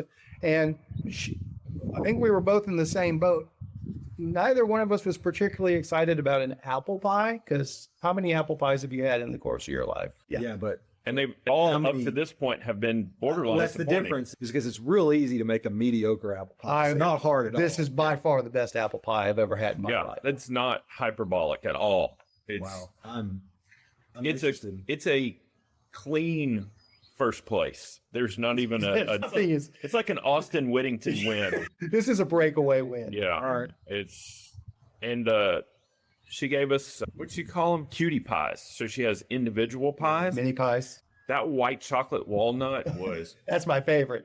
Chocolate walnut. so Okay, effing so good. that doesn't sound like someone that just picked up pie making. She's been making pies for, Is she trained? Like she go to culinary? She's mother trained. her mother. Experience. So if I recall the story correctly, her mother used to make pies and she was like, and then when her mother got aged, she said, I want to learn from you. Yeah. And before it's all lost. And then she was just making pies and hanging out. And then her friends started pushing her like, you need to make these for sale. And they had like farmers markets or whatever and stuff. And so she just started an operation out of her house where she has an adjacent house that they took over that used to be their neighbors.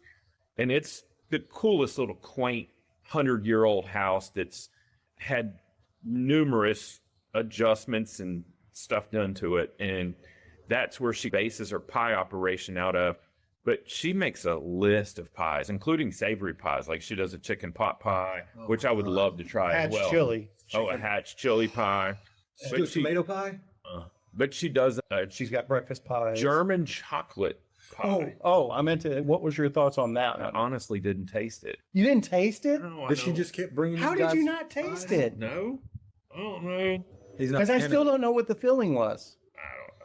It's still in my refrigerator. I'll taste it. Oh, okay. No. I thought like your son ate it all. or No, something. no, no. But the pecan pie and the white chocolate and the apple pie, I know it's going to be amazing. I just haven't got around to it. And it's in my garage refrigerator, so it's not top of mind. That's fine. Yeah. That's fine. Don't take this the wrong way. What was the rolled up chocolate thing you did for our Valentine's dinner? Budino? Very similar flavor to Yeah. that. Okay. Very similar, almost a similar texture, but softer. Yeah. I'm still not sure what it is. It's like a pudding filling, probably chocolate pudding. But she said German chocolate. She goes, no, it's actual German chocolate. yeah, I want you to break that down for me. Okay. I'm not, and I think if I remember, and maybe it was the way it cooked. Towards the front of the pie, it was a little softer. Towards the back, or maybe there was a little like cake mixed in, or so. I don't know. It was different. But Kevin literally had to break us up because we had to go. It was a half an hour of we got Because I could have sat there and chatted with her for hours. Sure. There was so many parallels from her and me and how we think about how we make stuff, and then the way she cultivates ideas, and then we discussed her experience during COVID and how that kind of elevated her business overall. Sure. Because she was able to still, she said she never slowed down. She She picked up. yeah, because she would get an order for pies and she would set them out front and they would come by and pick them up and leave money. But just the sweetest, cutest lady in the world, just so awesome. And foolishly, I knew we were going to meet her. I knew she's the pie lady, but I didn't even anticipate that we were going to be eating pie for whatever dumb reason. And so here we are, we walk the whole place, and then we sit down and she cuts us a piece of pie, and it was magical. Not to be silly, but it was so flippin' good. What's the name of the place?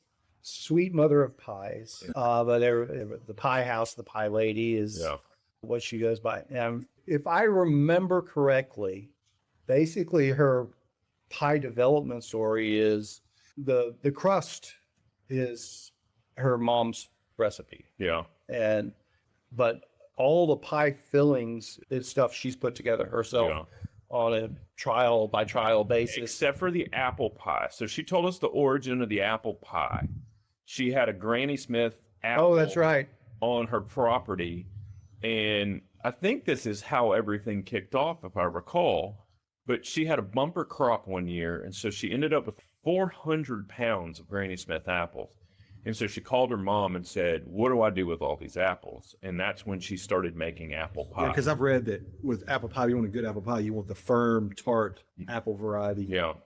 And I meant to ask her if those were Granny Smith apples in that apple pie, and if she had tried other apples, like a Honey Crisp or a Cosmic Crisp or something, because there's so many freaking apple variety. And then I also meant to ask her if she still has that Granny Smith apple tree and she's still pulling apples off of it to make her pies. So that was us on our way out. Yeah. And that's a very genuine picture. That's how we all felt at the moment. It's great. Sweet and Mother pies. She's got a huge grain silo that she had delivered and is in the process of getting it electrified and built out on the inside. And it's going to be her pie shop, like where she's going to actually make pies and teach classes and stuff. Yeah. And that's going to be super cool. We got to see it. It's still in the construction phase, and they've just now pulled electricity to it, but no connection have been made or anything. But she said by April 25th, it's going to be up and running. So what we're going to do is originally we were thinking about trying to figure out some sort of overnight thing, which I'd still like to do somewhere down the road, but that's just too many moving pieces. So we're going to do a day ride thing. We're going to have a 100K option, 63 miles, a 38-mile option, but the 38-miler is going to start later in the day with the idea of everybody kind of getting back to the pie place at the same time. So Brad can start serving his courses to everybody up in about the same time frame. But we're also going to do a Gravel 101 clinic with a short 22-mile ride. Yeah. So the first-time gravel riders get there at the same time as the long route riders are going out, and we'll do a clinic. When are you doing this? April 25th, and so we'll have the roundtable clinic with the newer gravel riders, and then they'll go out at the same time. The 38-milers go out on their shorter course at a slower pace, and that way everybody's back about the same. Now, when you said 3 courses, does that include the grazing board as a course? So no. Grazing board and salad, or hadn't thought about Definitely going to do some sort of a salad, whether it's a composed or like a tossed, I don't know. And then we'll do like a heavy appetizer of some sort, and then do a main course. And then we'll do the pot flight. And then we'll do the pot flight with homemade ice cream.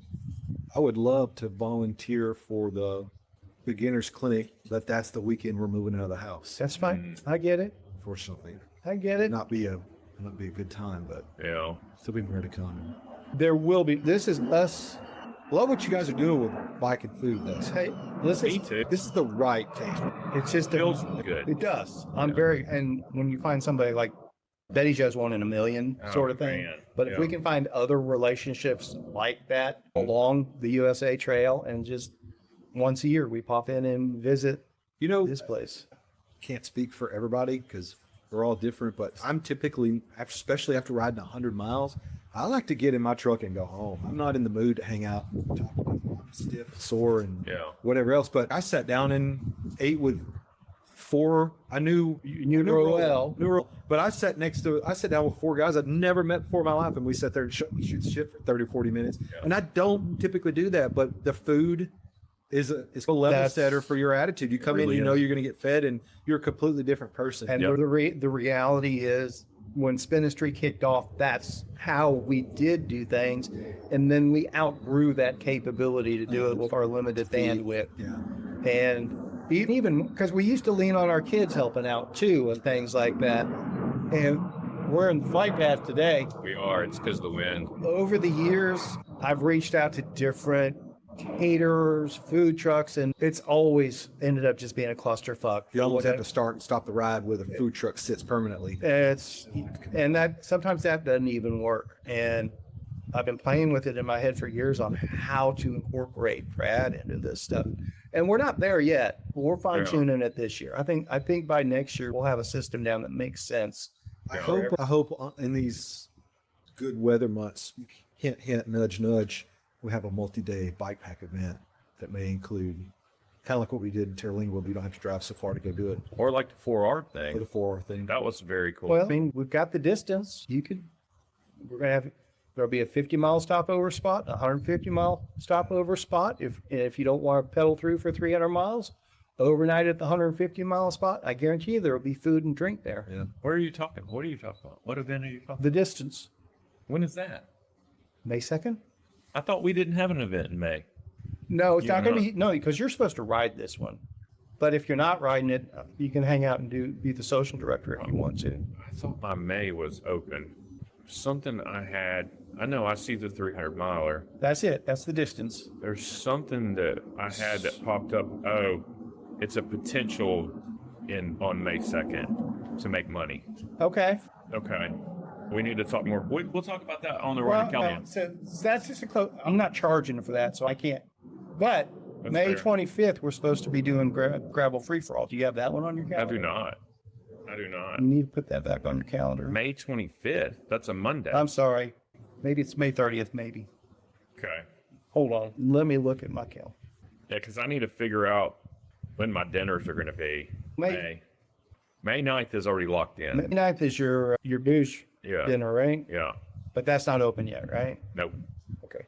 April 18th is open, and I have 8 more spots available, plus the 2. Yeah. I'm sorry. May 30th, Okay. gravel free for all. It's the same day as Unbound, but Gravel. and it's in Itasca. I know where that is. All day. By teas. All right. Done. Excellent. What else do we need to talk about? We talked about burritos. We talked about pies. I was hoping to talk about bicycles today, but I think we might have time to talk about Caleb's bike if he makes it back here. I still want to talk about this Flyway. Is it Flyway or Fly Away? I think it's Flyway. Caleb, could you grab the shiny one and bring it this way? Is this the way? That was not me that knocked the camera, for the record. That was me. What a sexy bitch. Yeah, and the bike looks good And too. these are the new Terravel tires. That looked extremely intriguing. Yeah. Right. So you guys walk us through it. You guys are the component nerds. Let's start here. This is electronic shifting, UDH. This is the Rival Explorer. This is the first time I've actually paid attention and seen it.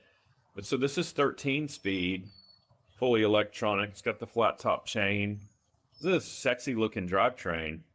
What? 42. Yep, 42. And I'm guessing this is 46 down to 10, maybe? That's a good looking bike. 1046. Collarbone fiber, built-in chain protector. It's pretty sexy rear end. I see it's got front derailleur compatibility. Yeah. Which I don't I guess some people are still doing that, but if you're gonna, obviously it's meant to entertain multiple drivetrains, because I guess if you're not gonna have 13 speeds, maybe you're gonna run a 2x. But the way the bottom bracket, I believe that they have an OEM version that's a 2x GRX 820 with a 2x up front. So it's probably, matter of fact, I think the orange colorway. and how about these tires? Dropper. Where's your dropper switch? Oh, here it is.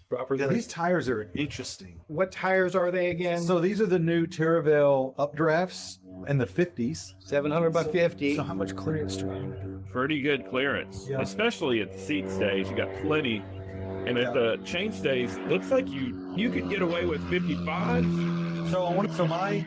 This is the Warbird replacement, and I have a Warbird, and right now on my Warbird is Right now, there's nothing on your Warbird. and I'm converting it to Di2, but I have the Torino 50s, and I don't have. This is a slightly more clearance than what I have now. That could be. You got wide rims, so I want to say that the Flyway has a little more clearance than the Warbird. Not much, but it does for sure.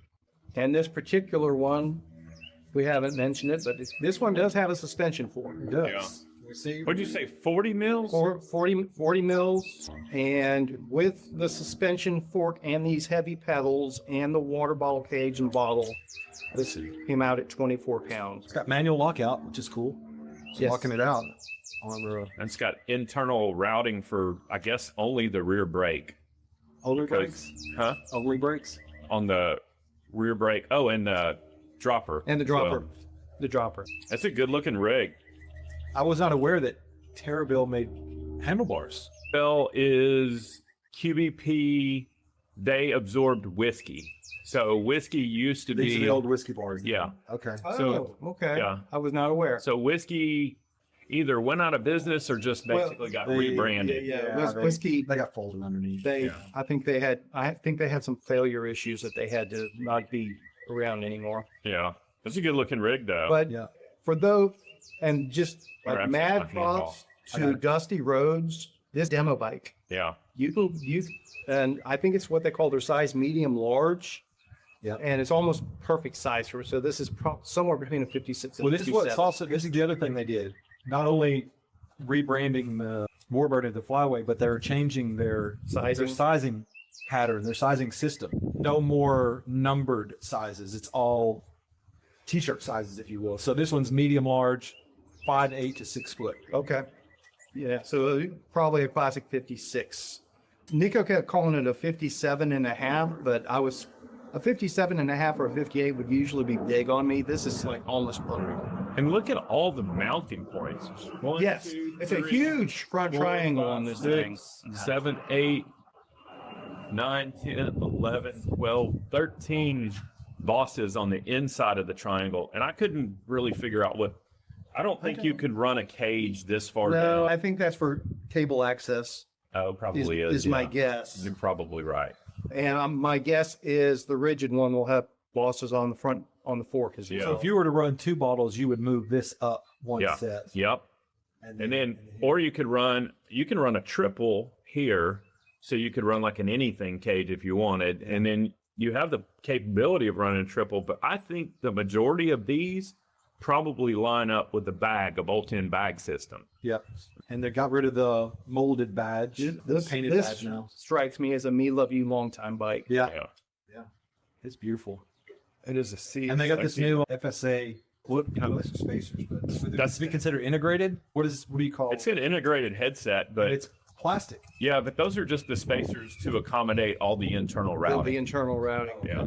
So I'm taking this for a spin today. This will be my next adventures in underbiking video. Very But cool. this one, I don't think this one's between the suspension and the big tires. There's really no underbiking involved with this outside of the drop bar aspect when I'm on the track. Well, this is what I would This consider. is a gravel friendly tire. Yeah. Not a It is. underbiking. I think there's enough lug there Yeah. to be. Oh, you would be fine at North Shore or I'm going to Gateway. Gateway. Yeah. I think it's a sexy bike. I'm interested in those tires. Those tires look So- fast and so- comfortable. We were talking about it last week. So what they call their deluxe Racer Boy one, that was like 12 grand, right? Or Yeah. 13? Yeah. 12.9, I think. Or Yeah, I something. still had it pulled up on the computer. But it's got NV wheels that are deep discs. And it has their deluxe frame as well, which is the super light, super thin, yeah. So it's a different material. different layup. Yeah. But this is, you said 24 pounds This is 24 pounds with the pedals and the suspension fork and a dropper. and the dropper. And this is a $5,500 bike. Yeah. And that's, for all of this, that's not pretty good. ridiculous. Yeah. That's a great looking rig. But let's talk the sexy bike here today. Let's talk the sexy bike here today. I got about 15 minutes. That's why. Yeah. Now we're wrapping up with the bikes. You know what the weight is? It's less. Can we see it from here? Pop it up there. So do it like that so the camera can see it. All right. Seriously, QBP should love us. They really Camera. should.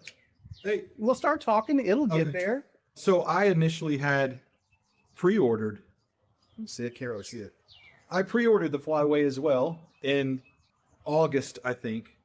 Oh, I didn't know that. August or September. Yeah, Dave had showed me some photos of it, and so I pre-ordered it, and then Salsa had a huge discount over like the Black Friday. I think they call it Black Friday month, basically, and they heavily discounted the Stormchaser because it's going away, and so I canceled my pre-order of the Flyway. And Wait, what do you mean it's going It's away? not going away. I was told it was going away. No, This is the brand new model. that's the new model. Just telling you what I was told. Maybe I'm wrong, but I Actually, yeah, they're leaning into the Stormchaser more than before. got That it was- from a reliable okay. Okay. reliable source. Hey, I hope I'm wrong. I hope I'm wrong. I wonder- QBP. I hope I'm- Shiftlesslive@gmail.com. Fill us in because I've been a fan of the Stormchaser since it was first. huge, unveiled. huge clearance. These are That's new dropouts and everything, isn't it? Yeah. Yeah. These are 50s. with plenty of clearance. Matter of fact, Depending on your gear. you can put 2.1s on this bike. Yeah. See it. Okay. I got to see how much room you had in here with your bladder. Bags by I'm dispersed. about to say those bags no, are no sexy. zipper. That's an option. It's an add-on to get. Yeah. But with So this is just for your bladder. You don't put anything else in there. if I don't have the bladder in there, I do. Yeah. But I did carry a little extra food I in like it. this bag. Look how wide it is. So dispersed. This is dispersed bags. Hey, Otto? Utah. Okay. So Yeah, I think are it's those Utah. custom bags or are those off-the-shelf bags? So this is what's cool. That inside pocket. He does have. The only thing that I wished he did is he doesn't have a padding inside. And see the mounting? I had to put spacers in there. Yeah. There's no padding for Yeah. your. That for your happens a feet. lot. That happens a lot. Yeah. So you know how Rebel 8 will have that little flap that's built in. That would be. Oh. That would kind of be something useful here for that. But Yeah. the top two bag is a standard pattern. I had him reduce the height, so I had plenty of clearance for my water bottles. Yeah. And then the cool thing is, this bag was not even. I sketched this. I think, matter of Yeah. fact, I sent y'all, I think, the sketch that I Yeah. sent him. It said, "Can you make this for me?" And he has a.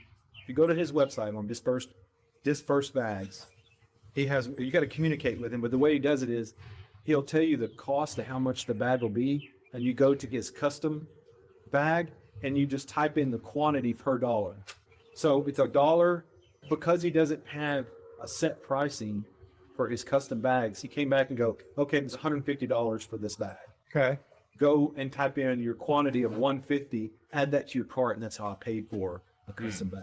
So it's a Okay. unique way of doing it. Okay. So I sent him this sketch for this bag, and he absolutely nailed it. It's a really cool bag. I want that burrito bag. And That's he what I has want. these neat little tie downs. He uses the, I don't know what this little end cap. We need to get it in shiftless colors and make it a shiftless. He has a lot of color. He has all those X-Pac colors and Cordura colors. You could definitely do your Rasta colorway for sure. That is sexy. So Shimano wheels, that's the story behind the nicely colored conversion kit here. Shimano's gravel wheels are macro splining.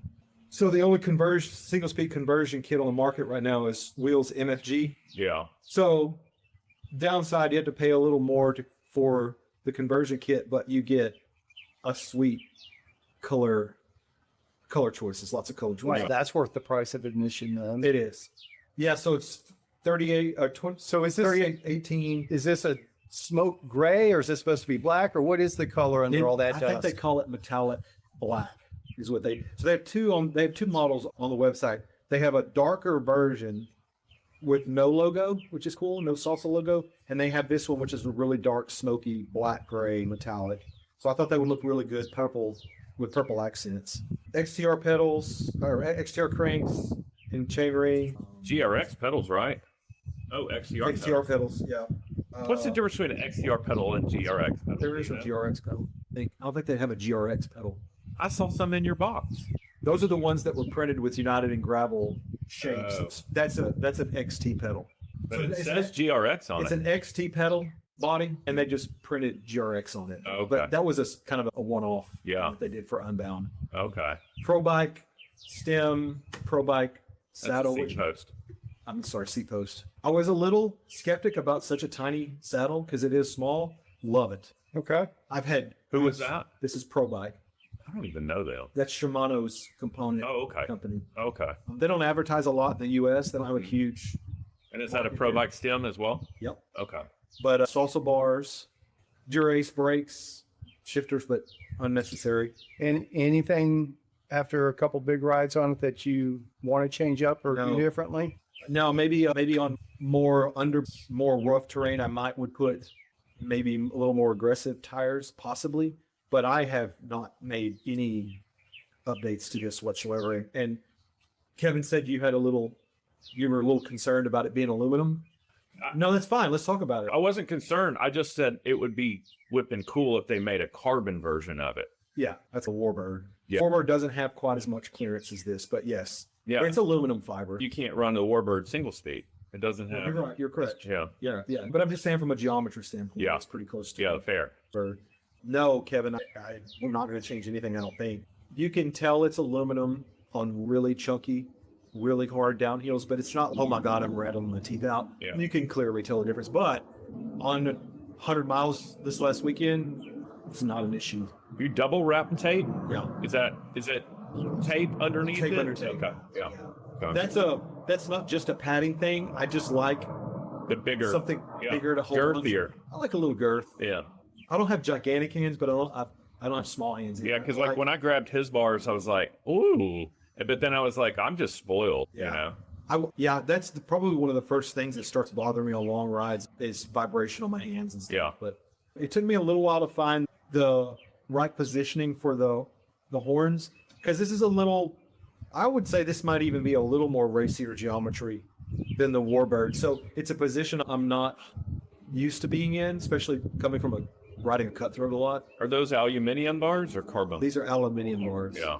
Yeah. But yeah, man, I'm having a blast on this thing. It's a well-equipped machine. What determines when you take this out versus the Cuddy or whatever else may be in the mix? Right now, it's still the new bike smell, so I'm riding it pretty much all the time.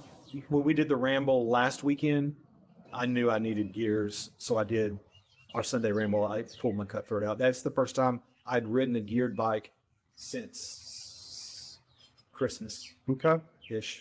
when I finally got this thing built.